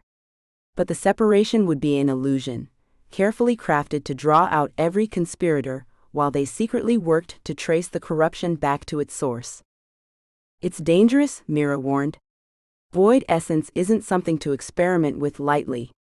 Even a small amount could cause permanent damage. Not to us, Serafina said with quiet confidence. Our bond exists on levels that void magic can't touch. Physical corruption might affect our bodies, but our essential connection runs deeper than flesh and blood. Besides, Fenris added with a predatory smile that would have made his enemies tremble, it's time our enemies learned what happens when you threaten something we've sworn to protect. They've spent so long manipulating from the shadows that they've forgotten how dangerous cornered predators can be. The trap was set, the players moving into position for a game whose outcome would determine not just their personal fate, but the future of both realms. Shadowbane and his conspirators believed they were about to achieve their greatest victory, separating the eternal pair and returning their peoples to the isolation that made them vulnerable. Instead, they were about to walk into a snare that would end their centuries-long campaign of corruption once and for all. But as the hour of confrontation approached, both Serafina and Fenris felt a chill of premonition. The Void Lords were ancient and cunning, their strategies refined by eons of experience. Was their own plan sophisticated enough to match such enemies? Or were they about to learn that some sacrifices couldn't be avoided, no matter how strong their love had become? The answer would come with the dawn, when treachery would finally show its true face, and the strength of their bond would face its ultimate test. Chapter 14, The Final Choice. The great feast hall of the Twilight Sanctum had been restored to its ancient glory for the celebration that would mark 1 month since the alliance between wolf and elf had been forged. Crystalline chandeliers that captured and reflected starlight illuminated tables where former enemies sat side by side, sharing food and stories as if centuries of hatred had never existed. Children from both species played together in alcoves designed for safety and wonder, their laughter echoing through halls that had once known only the whispers of careful diplomacy. But beneath the surface celebration, darker currents flowed with the patience of deep water. Serafina moved through the gathering with practiced grace, playing her role as the gracious hostess, while her enhanced senses catalogued every face, every gesture, every micro-expression that might reveal hidden loyalties. Through her bond with Fenris, she could feel him doing the same from his position near the werewolf delegation, his predatory instincts alert for any sign of threat. The void essence trap would be sprung tonight, they were certain of it. Shadowbane had been laying the groundwork for weeks, carefully positioning his allies and ensuring that the right witnesses would be present to observe the Wolf King's apparent corruption. The plan was elegant in its simplicity: poison Fenris during the celebration, then use his resulting void-touched madness to justify ending the alliance and returning to the old ways of separation. What the conspirators didn't know was that Serafina and Fenris had spent the past week preparing for exactly this scenario. Hidden beneath their formal attire were protective amulets crafted from techniques that blended elven and werewolf magical traditions. More importantly, their bond had evolved to the point where they could share not just power, but actual physical experience. If one was poisoned, the other would immediately know and could begin countermeasures. Your Highness, Lord Shadowbane approached with the smooth grace that had made him so effective at court politics for centuries. A toast, perhaps? To the continued prosperity of our newly united peoples? Of course, Serafina replied, accepting the crystal goblet he offered with every appearance of trust. But her magical senses were already analyzing its contents, detecting the subtle wrongness that marked void-touched substances. Across the hall, she saw Fenris receiving a similar goblet from one of Shadowbane's allies. The void essence had been divided between multiple vessels, ensuring that even if one attempt failed, others would succeed. The conspiracy was larger and more coordinated than they had initially suspected. To unity, Shadowbane declared, raising his own goblet. To the bridges we've built between our peoples. To unity, the hall echoed, dozens of voices joining the toast. But as the assembled guests drank, Serafina felt the void essence in her goblet react violently to the protective amulets she wore. Instead of entering her system slowly and subtly, the corruption was being concentrated and amplified, turned into something far more dangerous than the conspirators had intended. Through their bond, she felt Fenris experiencing the same reaction. The void essence that should have gradually corrupted them over hours was instead hitting their systems with the force of a concentrated attack. Their protective measures were working too well, creating feedback loops that threatened to tear their consciousness apart from within. Something's wrong, Fenris said, his voice carrying clearly across the hall despite the growing chaos in their shared awareness. The corruption, it's not behaving like it should. Around them, the celebration continued, oblivious to the cosmic battle being waged within the bodies of their leaders. But Shadowbane and his allies watched with growing satisfaction as both Serafina and Fenris began to show signs of distress. You see? Shadowbane said to the assembled nobles, his voice carrying false regret. The corruption spreads through their unnatural bond. The princess suffers because she has tied herself to a creature vulnerable to void influence. Perhaps, Lady Moonwhisper suggested with carefully calculated uncertainty, separation might ease their suffering? It was the opening Shadowbane had been waiting for. A tragic necessity, he agreed. But surely temporary isolation is preferable to watching our beloved princess die from proximity to corrupted magic. But even as the conspirators moved to implement their plan, something unexpected began happening. The void essence that should have been destroying Serafina and Fenris's bond was instead being absorbed into it, becoming fuel for transformation rather than corruption. Their shared consciousness expanded again, but this time it carried traces of void-touched perception. They could see through dimensional barriers, could perceive the true scope of the Void Lord's influence throughout both realms. And what they saw made their blood run cold. The corruption hadn't been random. Every site of blight, every missing scout, every point of weakness in their defenses, all of it had been carefully orchestrated to drive them toward this exact moment. The Void Lords hadn't been trying to prevent their union. They had been engineering it, shaping events to ensure that when Wolf and Elf finally came together, it would be under circumstances that would trigger maximum chaos. The prophecy, Serafina gasped, understanding flooding through her enhanced awareness. It was never about our choice between love and duty. It was about when we would make that choice. They needed us united but unprepared, Fenris added, his own perception expanding to encompass the vast web of manipulation that surrounded them. Needed our bond to form in crisis rather than peace, so it would be unstable, vulnerable to their influence. Through their shared sight, they could see Shadowbane and his allies for what they truly were, not elven nobles moved by political ambition, but void-touched servants whose corruption had been hidden for centuries. The conspiracy reached deeper than either of them had imagined, into the very heart of both courts.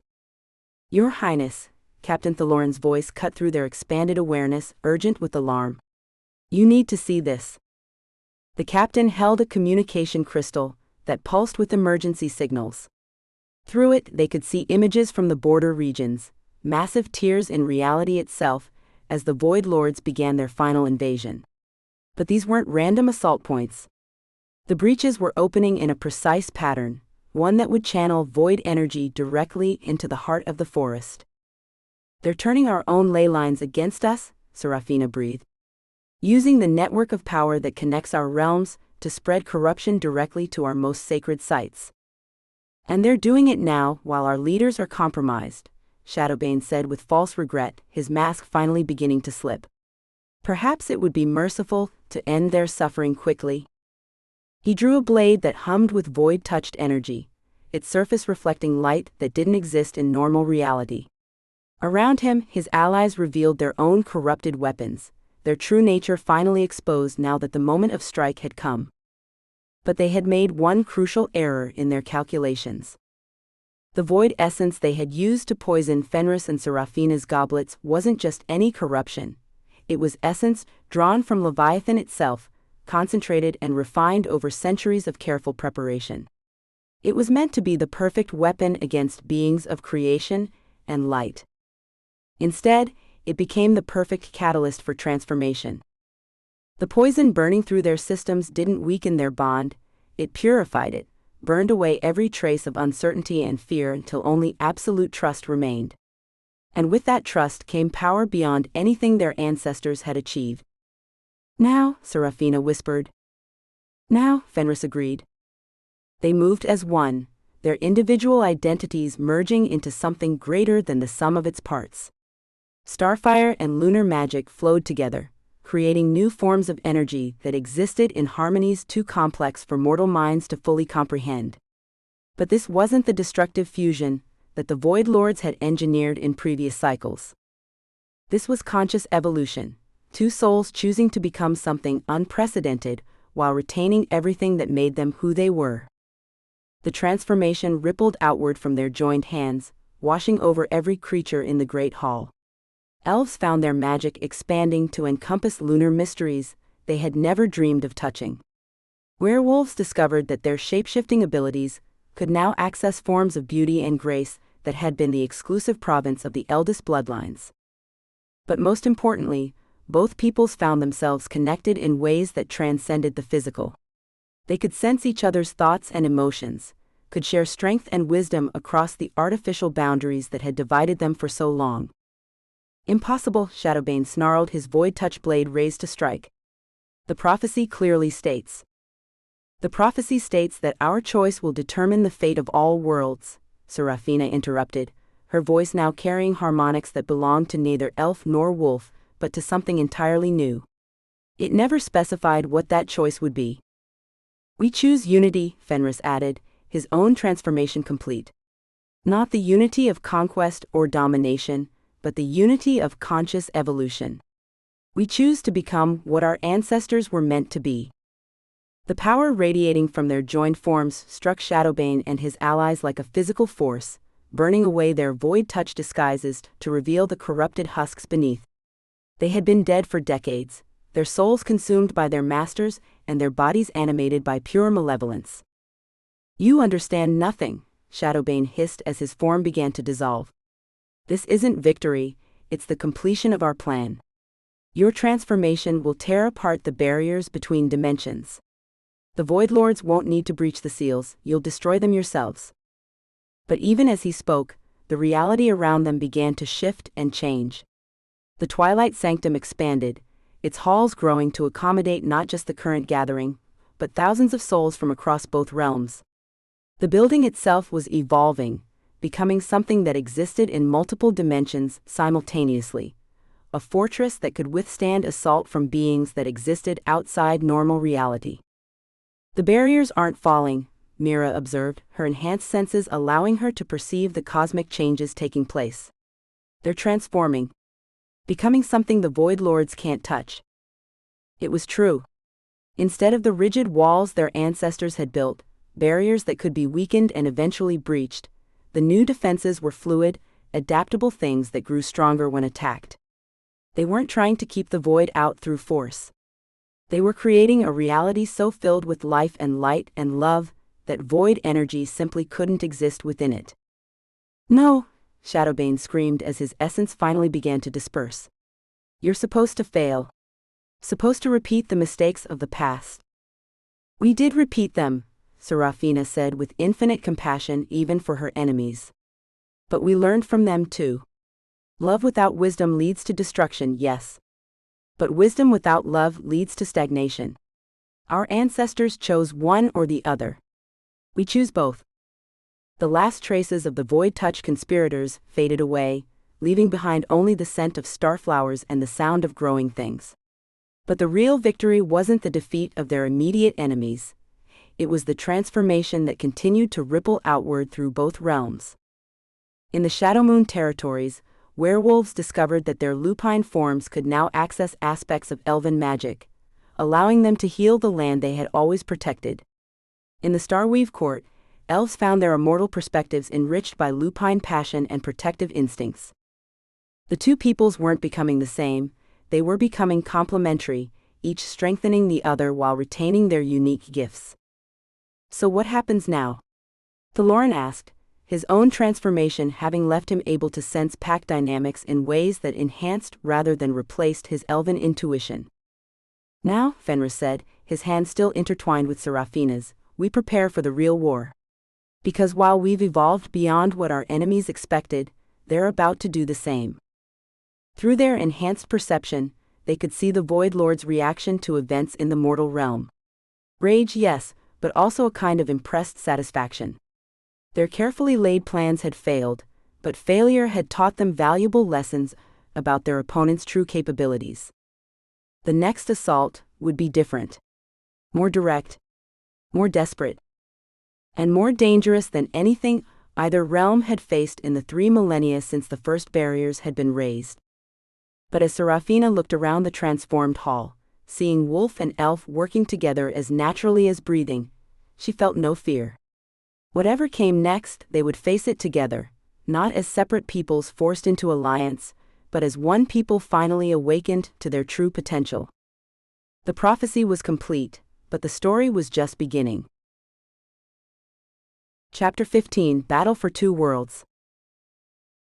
Reality screamed. The sound echoed across dimensions as the Void Lords abandoned subtlety in favor of brute force, tearing open gashes in the fabric of existence itself. Through these wounds poured armies of shadowspawn unlike anything seen in the previous conflicts, creatures that had been refined over centuries of patient evolution, shaped specifically to counter the newfound unity between wolf and elf. From the walls of the transformed Twilight Sanctum, Seraphina watched the approaching horde with senses that could now perceive across multiple planes of existence. The enemy forces weren't just numerous, they were diverse in ways that spoke of careful planning. Void-touched versions of elves who wielded corrupted starfire. Shadow wolves whose howls could shatter dimensional barriers. And leading them all, creatures that defied classification entirely, beings of pure entropy that existed solely to unmake whatever they touched. Estimates? Fenris asked, his own enhanced perception cataloging threats with the systematic precision of a master strategist. Conservative count puts them at 10,000, Mira replied, her transformed senses allowing her to pierce the veils of shadow that obscured their enemies' true numbers. But they're not all corporeal. At least half exist partially in void space, making them nearly impossible to target with conventional weapons. Then we don't use conventional weapons, Seraphina said, starfire beginning to dance around her hands. But this wasn't the pure elven magic she had wielded for centuries. The power flowing through her now was something entirely new, creation force tempered with lupine ferocity, starlight given predatory edge. The transformation that had begun during their confrontation with the conspirators had continued to evolve over the past weeks. What had started as a simple sharing of magical abilities had become something far more profound, a true fusion that created new possibilities neither species had imagined alone. Defensive positions, Fenris commanded, his alpha voice carrying clearly across the sanctum's expanded halls. Elven mages to the towers, werewolf hunters to the grounds. Mixed units at all breach points. The coordination was flawless, the result of weeks of intensive training where ancient enemies had learned to fight as brothers and sisters. Elven precision enhanced werewolf instincts. Lupine ferocity gave weight to starfire magic. Most importantly, both peoples had learned to trust each other with their lives. But even as they prepared for battle, a new development made the situation infinitely more complex. The sky above them began to crack like broken glass, and through the fissures came a sound that belonged to no earthly throat. The Void Lords themselves were coming, not just their servants and creatures, but the actual cosmic entities whose very existence negated the possibility of life. How many? Serafina asked, though she dreaded the answer.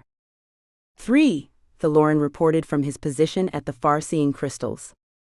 Lord Nihilus, Lady Entropy, and the Unnamed One. Even speaking the titles sent shudders through the assembled defenders. The Void Lords weren't just enemies, they were living contradictions, beings whose presence made reality itself unstable. In the First War, it had taken the combined sacrifice of dozens of the greatest heroes to force just one of them back into dormancy. We can't fight them directly, Fenris said, his tactical mind assessing their options with brutal honesty. Not even united. They exist on a scale that mortal magic can't touch. Then we don't fight them, Serafina replied, a plan forming in her mind with crystalline clarity. We give them what they want. The words sent a chill through every defender who heard them.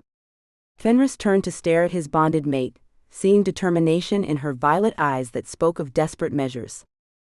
Explain, he said carefully. They've been manipulating events to force a specific confrontation, the moment when our love would trigger catastrophic change. They expect us to choose between our bond and our people's safety, to repeat the mistake that doomed our ancestors. So we give them that choice, Fenris said, understanding beginning to dawn. But not the way they expect. Exactly. Serafina's smile was sharp as a blade. They want us to choose between love and duty? We choose both.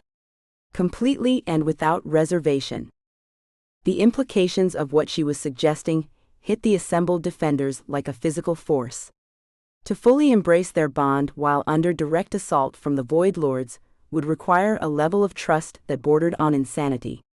If they were wrong, if their love truly was the key to destruction, then they would be handing their enemies victory on a cosmic scale.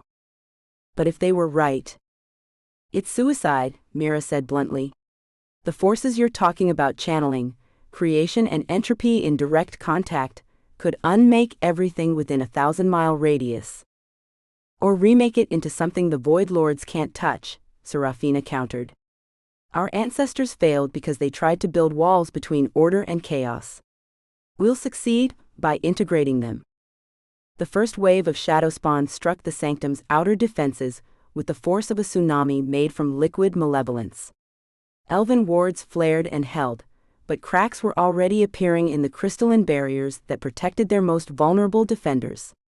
The enemy's strategy was clear: overwhelm their defenses through sheer numbers while the Void Lords themselves prepared for direct intervention. Time's up, Fenris said grimly. Whatever we're going to do, it has to be now. He and Serafina moved to the center of the Great Hall, where an ancient altar had been cleared for exactly this purpose. The space around them emptied as both armies took defensive positions, understanding that what was about to happen would determine the fate of not just their peoples, but all existence. Are you ready? Serafina asked, her hand finding his with the ease of long practice. For you? Always. They joined hands over the altar, and immediately the air around them began to shimmer with possibility. But this time, instead of fighting the void corruption in their systems, they embraced it. Let it flow through their bond, and into the spaces between their souls where creation and entropy could meet without destroying each other. The reaction was immediate and spectacular. Power erupted from their joined hands, not the clean starfire and lunar magic they had wielded before, but something that contained both light and shadow, order and chaos, creation and the spaces between creation. It was the force that existed at the moment when something new was born from the death of something old. The expanding sphere of transformative energy struck the first wave of shadow spawn and simply changed them. Instead of destruction, they found redemption. Void-touched corruption was burned away, revealing the original creatures beneath, forest animals that had been twisted against their nature, now restored to their true forms. But the real miracle was what happened when the energy reached the cracks in reality where the Void Lords were attempting to manifest. Instead of providing them with a doorway, the transformative force sealed the breaches in ways that made them impossible to reopen. Not through force or opposition, but by fundamentally altering the nature of local reality until void energy could no longer exist there. Impossible, Lady Entropy's voice echoed across dimensions as her attempt to materialize was rebuffed by cosmic forces beyond her comprehension. Love is weakness. Unity is chaos. You're violating the fundamental laws that govern existence. No, Serafina replied, her consciousness now operating on multiple levels simultaneously. We're evolving beyond them. The transformation continued to spread outward from the sanctum like ripples in a cosmic pond. Wherever it touched, the artificial barriers between species began to dissolve. Not the biological differences that made each group unique, but the psychological walls that had kept them apart. Elves discovered that they could learn from werewolf passion without losing their immortal wisdom. Werewolves found that elven magic could enhance their protective instincts rather than replace them. Most importantly, both peoples began to remember what they had been before the Great Sundering. Not separate species at all, but one people with infinite potential for adaptation and growth. The original sin, Fenris realized, his awareness now touching memories that spanned millennia. Our ancestors didn't fall because they chose love over duty. They fell because they accepted the lie that love and duty were opposing forces. When in truth they're the same thing, Serafina added. Love is duty to all life. Duty is love made manifest in action. The Void Lords made one final, desperate assault, pouring all their accumulated power into an attack designed to shatter the transformation before it could become permanent. Reality itself buckled under the strain, as beings of pure entropy threw themselves against the expanding sphere of unified creation. But they struck something unprecedented, not just the combined will of two peoples, but the conscious choice of entire realms to evolve beyond the limitations that had defined them. Every elf and werewolf touched by the transformation had to individually choose to accept the change, to embrace unity over division. And overwhelmingly, they chose love. The Void Lord's attack didn't just fail, it rebounded upon them with interest, carrying transformative energy back through the dimensional breaches they had torn. For the first time in cosmic history, void energy itself began to evolve, began to remember what it had been before entropy claimed it. No, Lord Nihilus whispered as his own essence began to change. We are eternal. We are inevitable. We are lonely, Serafina said with infinite compassion. You're beings who have forgotten how to create, who have existed so long in isolation that you've forgotten love itself. The offer hung in the cosmic void like a lifeline thrown to drowning souls. For just a moment, the Void Lords hesitated, ancient memories stirring, of what they had been before their fall into entropy. Beings of creation who had chosen destruction, lovers who had chosen isolation, creatures of light who had embraced shadow so completely they had forgotten their own origins. But the moment of potential redemption passed. Eons of accumulated malevolence were too heavy to cast aside in a single instant of clarity.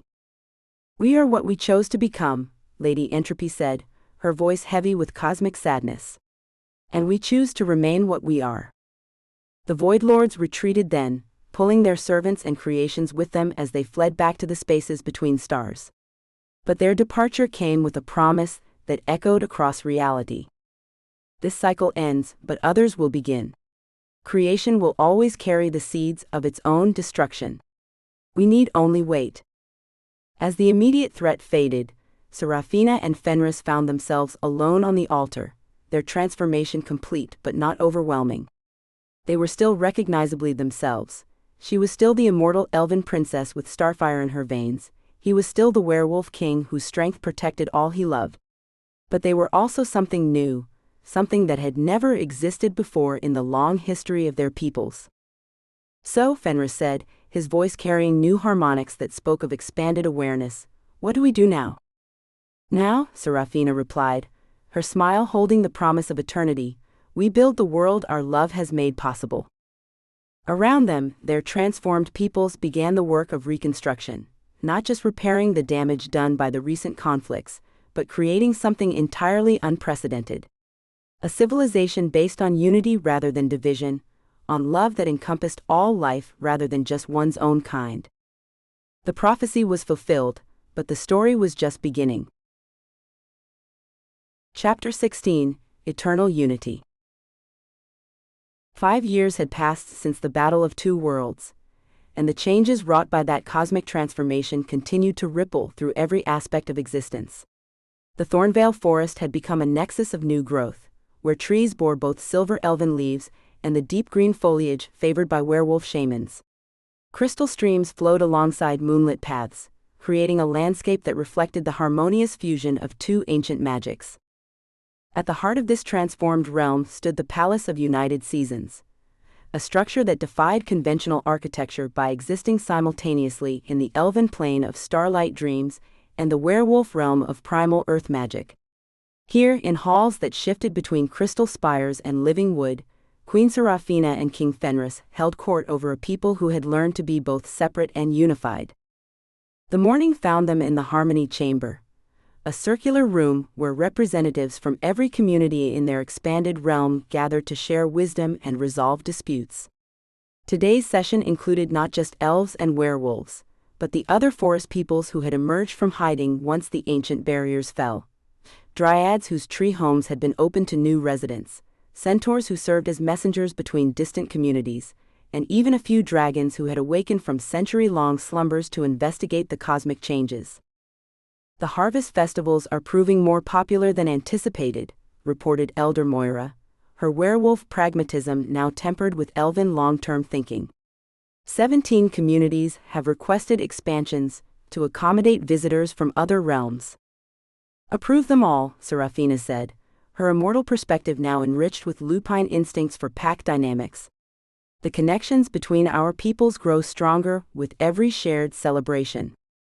The magical academies report similar success, added Master Celestine, her teaching methods now incorporating both elven theory and werewolf practical application. Young people from both bloodlines are developing abilities that were considered impossible just 5 years ago. It was true. The children born since the transformation displayed capabilities that bridged traditional magical boundaries. Young elves who could shapeshift. Werewolf pups who wielded starfire. Most remarkably, some children seemed to be developing entirely new forms of magic, abilities that drew equally from both traditions while belonging fully to neither. The future of our people, Fenris observed, watching through the chamber's great windows as a group of children played in the gardens below. Elven youngsters with pointed ears chased werewolf pups in lupine form, their laughter creating harmonies that made the flowers bloom more vibrantly. But even in the midst of celebration, darker concerns demanded attention. The Border Scouts report increased activity in the Void Realms, Captain Thaloran announced, his elven precision now enhanced with lupine sensory abilities. Our enemies are regrouping, developing new strategies. Expected, Mira said from her position as Chief Intelligence Coordinator. Her unique transformation, caught between void-touched corruption and purifying starfire, made her invaluable for understanding their enemies' capabilities. The Void Lords have had 5 years to study what we've become.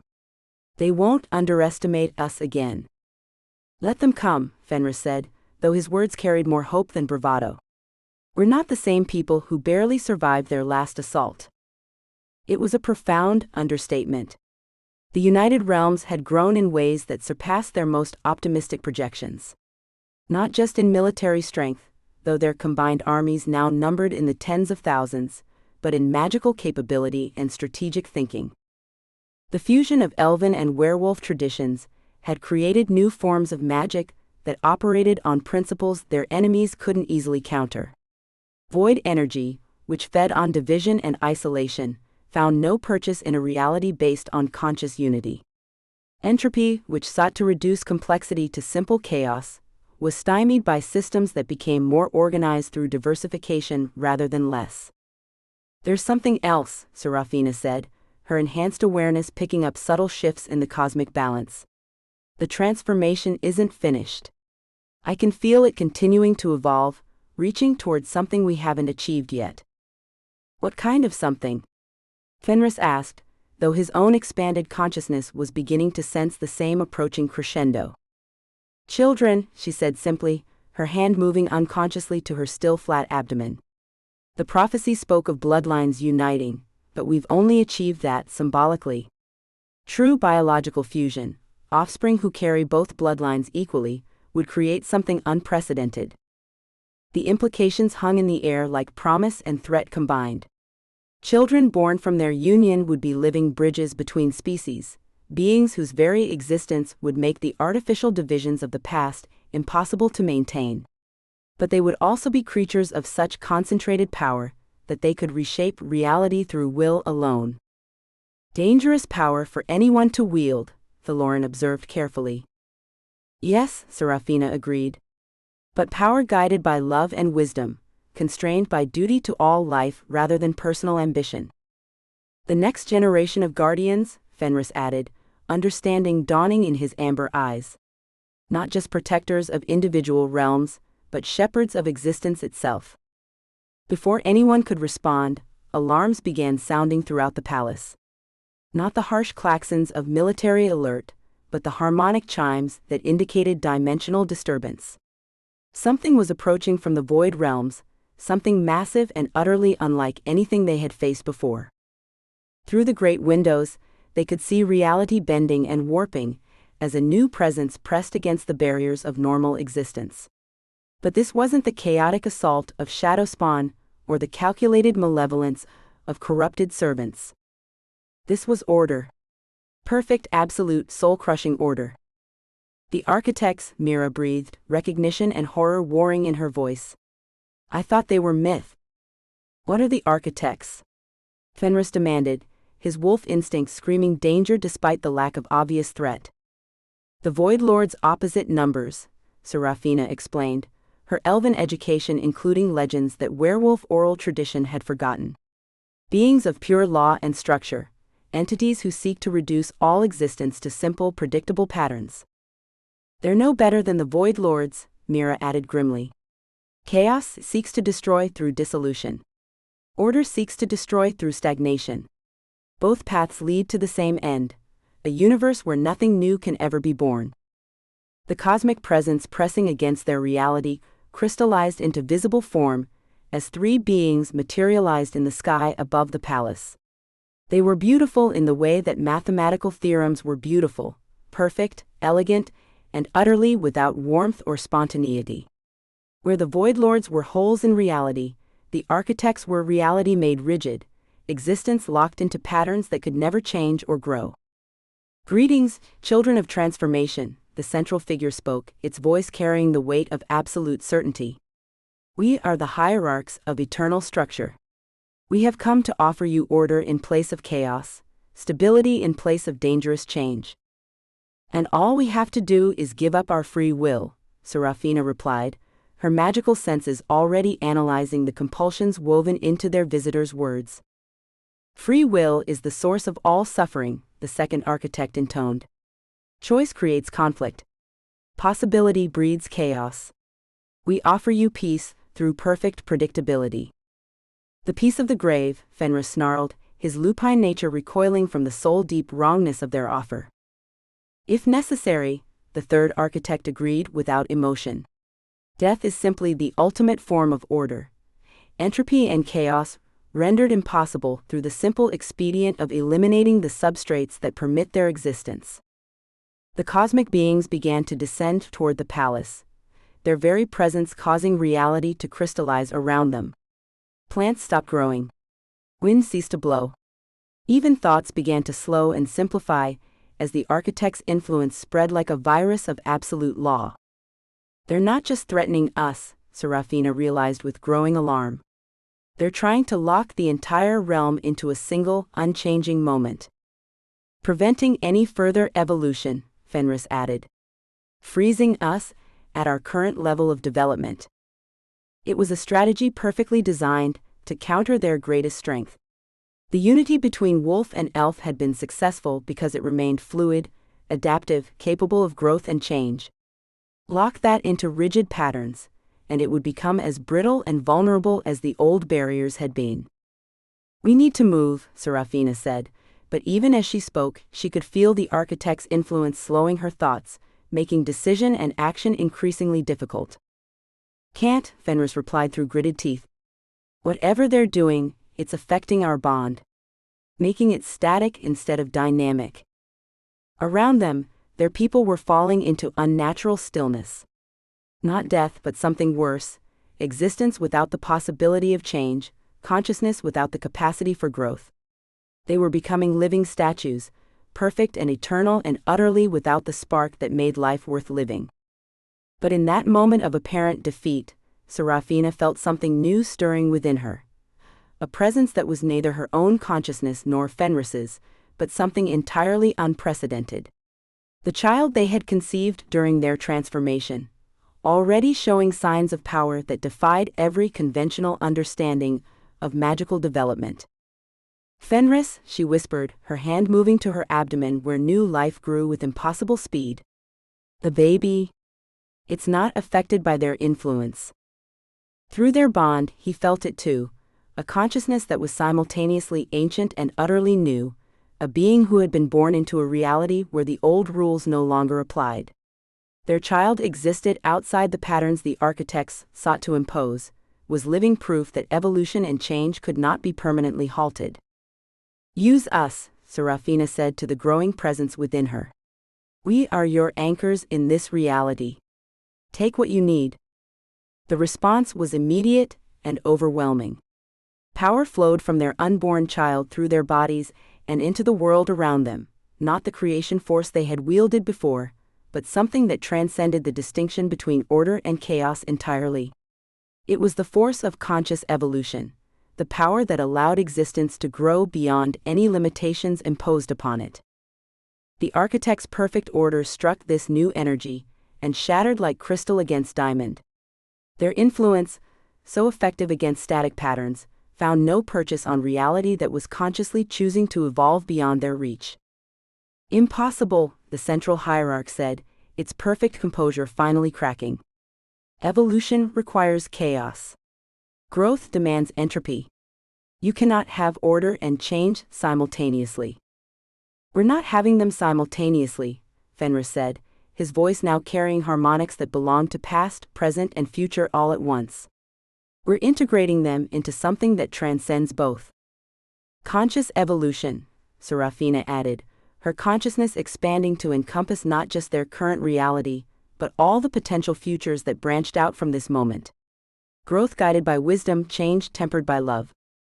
The child within her pulsed with agreement, its developing awareness already touching distant stars and parallel dimensions.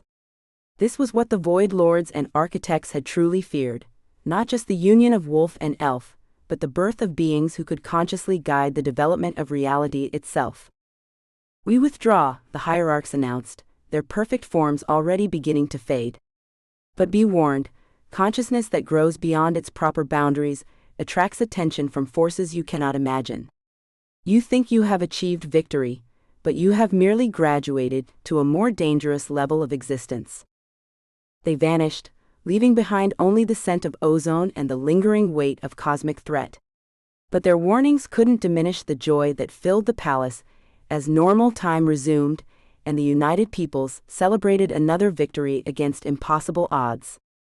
"So," Fenris said, his arms wrapping around Serafina as they felt their child's presence growing stronger within her, "ready for the next challenge?" "With you," she replied, her smile holding the promise of eternity and the courage to face whatever cosmic forces might oppose them. "Always." Above them, the stars seemed to pulse with approval, and in dimensions beyond counting, new possibilities began to unfold.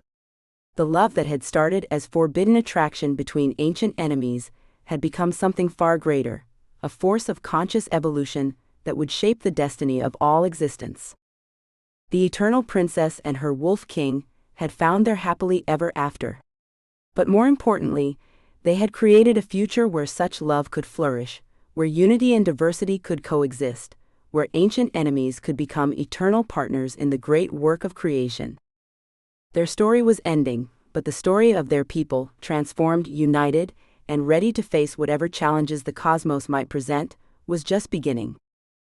And in the growing consciousness of their unborn child, they could sense the seeds of adventures that would span galaxies and reshape the very foundations of reality itself. Love had conquered all, but more importantly, it had taught all creation how to conquer itself, how to grow beyond limitation, how to evolve beyond fear, how to choose unity without sacrificing the diversity that made existence beautiful. The curse was broken. The prophecy was fulfilled. The future stretched ahead, infinite with possibility. The end. Epilogue: Seeds of Tomorrow. 1 year later. The nursery existed in 7 dimensions simultaneously, its walls shifting between crystal and living wood, as the needs of its occupant demanded.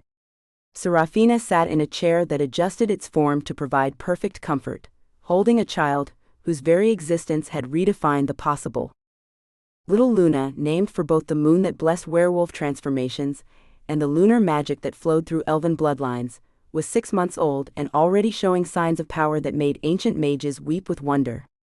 Her eyes shifted color with her moods, violet like her mother's when calm, amber like her father's when excited, and sometimes silver when she perceived things beyond normal reality. "She's dreaming again," Fenris observed, settling beside his bonded mate to watch their daughter's sleeping face.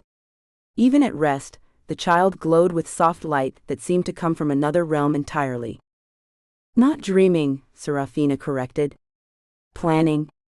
I can sense her consciousness reaching out, touching other realities, other possibilities." Through their enhanced bond, both parents could perceive fragments of what their daughter experienced in sleep. Visions of distant worlds, where other versions of their people faced different challenges. Alternate timelines where the choices had been different and the outcomes darker.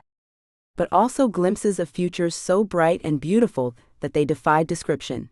Realities where conscious evolution had spread to encompass entire galaxies. "She's not just our child," Fenris realized. "She's the prototype for what our peoples can become." "The first of a new generation," Serafina agreed. "But not the last." Around them, the United Realms thrived in ways that surpassed their most optimistic projections. The artificial barriers between species continued to dissolve as more children were born carrying multiple bloodlines. Mixed communities flourished, where once there had been rigid territorial divisions. Most importantly, the philosophical changes continued to evolve, ancient concepts of us versus them, giving way to inclusive thinking that encompassed all life. But challenges remained. Reports continued to filter in from the border regions, where scouts detected signs of new threats stirring in the deep places of existence. The Void Lords and Architects had retreated, but they hadn't surrendered. And beyond them, even more ancient forces were beginning to take notice of the changes in their small corner of reality. "The dragons have requested another meeting," Fenris mentioned, referencing the ancient council of worms who ruled the distant mountain kingdoms. "They're concerned about the implications of conscious evolution spreading beyond our realm." "Concerned or curious?" Serafina asked, though she suspected the answer was both. "Both, probably. Dragons have always been territorial, about cosmic responsibility. They see themselves as the universe's appointed guardians, and our transformation challenges that assumption." Little Luna stirred in her mother's arms, her eyes opening to reveal irises that swirled with captured starlight. For a moment her gaze seemed to focus on something far beyond the nursery walls, perhaps on the dragons themselves, perhaps on threats yet to emerge from the spaces between worlds. "Mama," she said, her first word carrying harmonics that resonated across multiple dimensions. "Papa. Safe." The simple declaration sent waves of relief through both parents, but also a chill of recognition. Their daughter wasn't just commenting on her current security, she was making a promise about the future. Safe from the Void Lords, safe from the Architects, safe from whatever other cosmic threats might arise to challenge their new way of existence. Through the great windows that looked out over their merged kingdoms, they could see the fruits of their revolution continuing to blossom. The heart of the forest had grown beyond its original boundaries, its influence spreading to encompass both elven groves and werewolf denning grounds. Where its magic touched, the artificial barriers between species continued to dissolve, revealing the underlying unity that had always existed beneath surface differences. Marcus sent word from the Northern Territories, Fenris reported, shifting to more practical concerns. 3 more mixed communities have formed naturally, without any encouragement from us. Wolf and elf families choosing to live together, their children playing games that would have been impossible a year ago. And the resistance movements? Serafina asked, though her tone suggested she already knew the answer. Growing smaller each month. It's hard to maintain hatred when your neighbor's child can shift into wolf form to help find your lost sheep, or when the elven healer down the road saved your grandmother's life with magic your own people couldn't provide. The practical benefits of integration were becoming impossible to ignore. Elven longevity, combined with werewolf vitality, was producing individuals who lived longer and remained healthier throughout their extended lifespans. Wolf pack dynamics merged with elven magical knowledge, created communities that were both more stable and more adaptable than either species had achieved alone. Most importantly, the children of mixed unions were developing abilities that surpassed anything seen in recorded history. Not just Luna, but dozens of youngsters who could navigate multiple realms, who perceived reality in ways that allowed them to solve problems their parents couldn't even recognize. The Council of Worlds has requested a formal report, Serafina mentioned. They want to understand the implications of our transformation before it spreads to other star systems. Are they supportive? Cautiously optimistic. Though some of the elder races are concerned about the precedent we're setting. The Titans worry that conscious evolution might destabilize the cosmic order. The Phoenix courts question whether transformation on this scale can be sustained without unforeseen consequences. Fenris considered this while watching his daughter's sleeping face. Luna represented more than just their personal love made manifest. She was proof that species barriers were artificial constructs, that consciousness itself could evolve beyond the limitations imposed by biology or tradition. Let them worry, he said finally. Change has always frightened those who benefit from stagnation. But look around us, look at what we've built. Through the window, they could see the evening shift change in the unified patrol groups. Elven rangers working alongside werewolf hunters, their combined skills creating security networks that surpassed anything either species had achieved independently. In the distance, the lights of New Thornheart glowed warmly, the first truly integrated city where architecture flowed between elven crystal spires and werewolf den structures, creating something entirely unprecedented. The historians are calling it the Great Synthesis, Serafina said with gentle amusement. As if we planned any of this. Didn't we? Fenris asked. On some level deeper than conscious thought, didn't our souls know exactly what they were choosing? Their bond pulsed with shared understanding. The prophecy had spoken of choice, but the real choice had never been between love and duty. It had been between fear and trust, between the safety of familiar divisions and the courage to embrace unity. They had chosen unity, and in doing so, had unlocked potential that their peoples hadn't even known they possessed. Luna stirred again, her small hand reaching toward the window where the first stars were appearing in the twilight sky. As her fingers moved, those distant lights seemed to pulse in response, as if the entire universe was acknowledging her presence. She'll face challenges we can't imagine, Serafina said softly. Threats from forces we haven't even discovered yet. But she won't face them alone, Fenris replied, his hand covering both his mates and his daughters. She'll have siblings, allies, an entire civilization that's learned to grow beyond its limitations. And she'll have us, Serafina added. For as long as the universe requires. Through their window, they watched the night deepen over their transformed world. In the forest below, creatures that had once been mortal enemies now worked together to tend the growing barriers that protected all life from cosmic threats. Children played games that transcended species boundaries. Scholars from both traditions collaborated on magical techniques that pushed the boundaries of what was possible. It was in every sense a new world. Not perfect, perfection was a static concept that had no place in a reality based on growth and change, but better. Stronger. More capable of facing whatever challenges the universe might present. Do you ever regret it? Serafina asked quietly. Giving up the certainty of the old ways for this beautiful chaos we've created?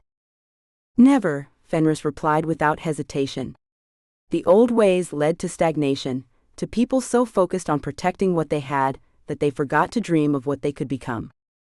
And the new ways lead to this. He gestured around them, encompassing not just their family, but the entire transformed civilization that had grown from their choice to trust rather than fear. To children who will reshape reality itself, to communities that include rather than exclude, to love that creates rather than possesses. Luna opened her eyes again, this time focusing clearly on both her parents' faces. Her baby features held in wisdom that belonged to neither wolf nor elf, but to something entirely new, the first generation born into a world where such distinctions had become meaningless. Safe, she repeated, her voice carrying absolute certainty. All safe. And in that moment, both Fenris and Serafina knew it was true. The immediate threats had been defeated, the ancient curses transformed into blessings, the artificial barriers dissolved into unity. But more than that, they had created something that could grow, could adapt, could face whatever cosmic challenges awaited in the infinite expanse of existence. The prophecy had been fulfilled, but its true meaning had been far deeper than anyone had understood. It had never been about choosing between love and duty. It had been about evolving beyond the need to make such choices at all. In the forest beyond their window, two worlds had become one. And from that unity, infinite possibilities bloomed like flowers in an eternal spring. The Alpha Wolf King and his Immortal Elven Princess had found their happily ever after. But more importantly, they had created a foundation upon which their children and their children's children could build dreams that stretched to the very edges of forever.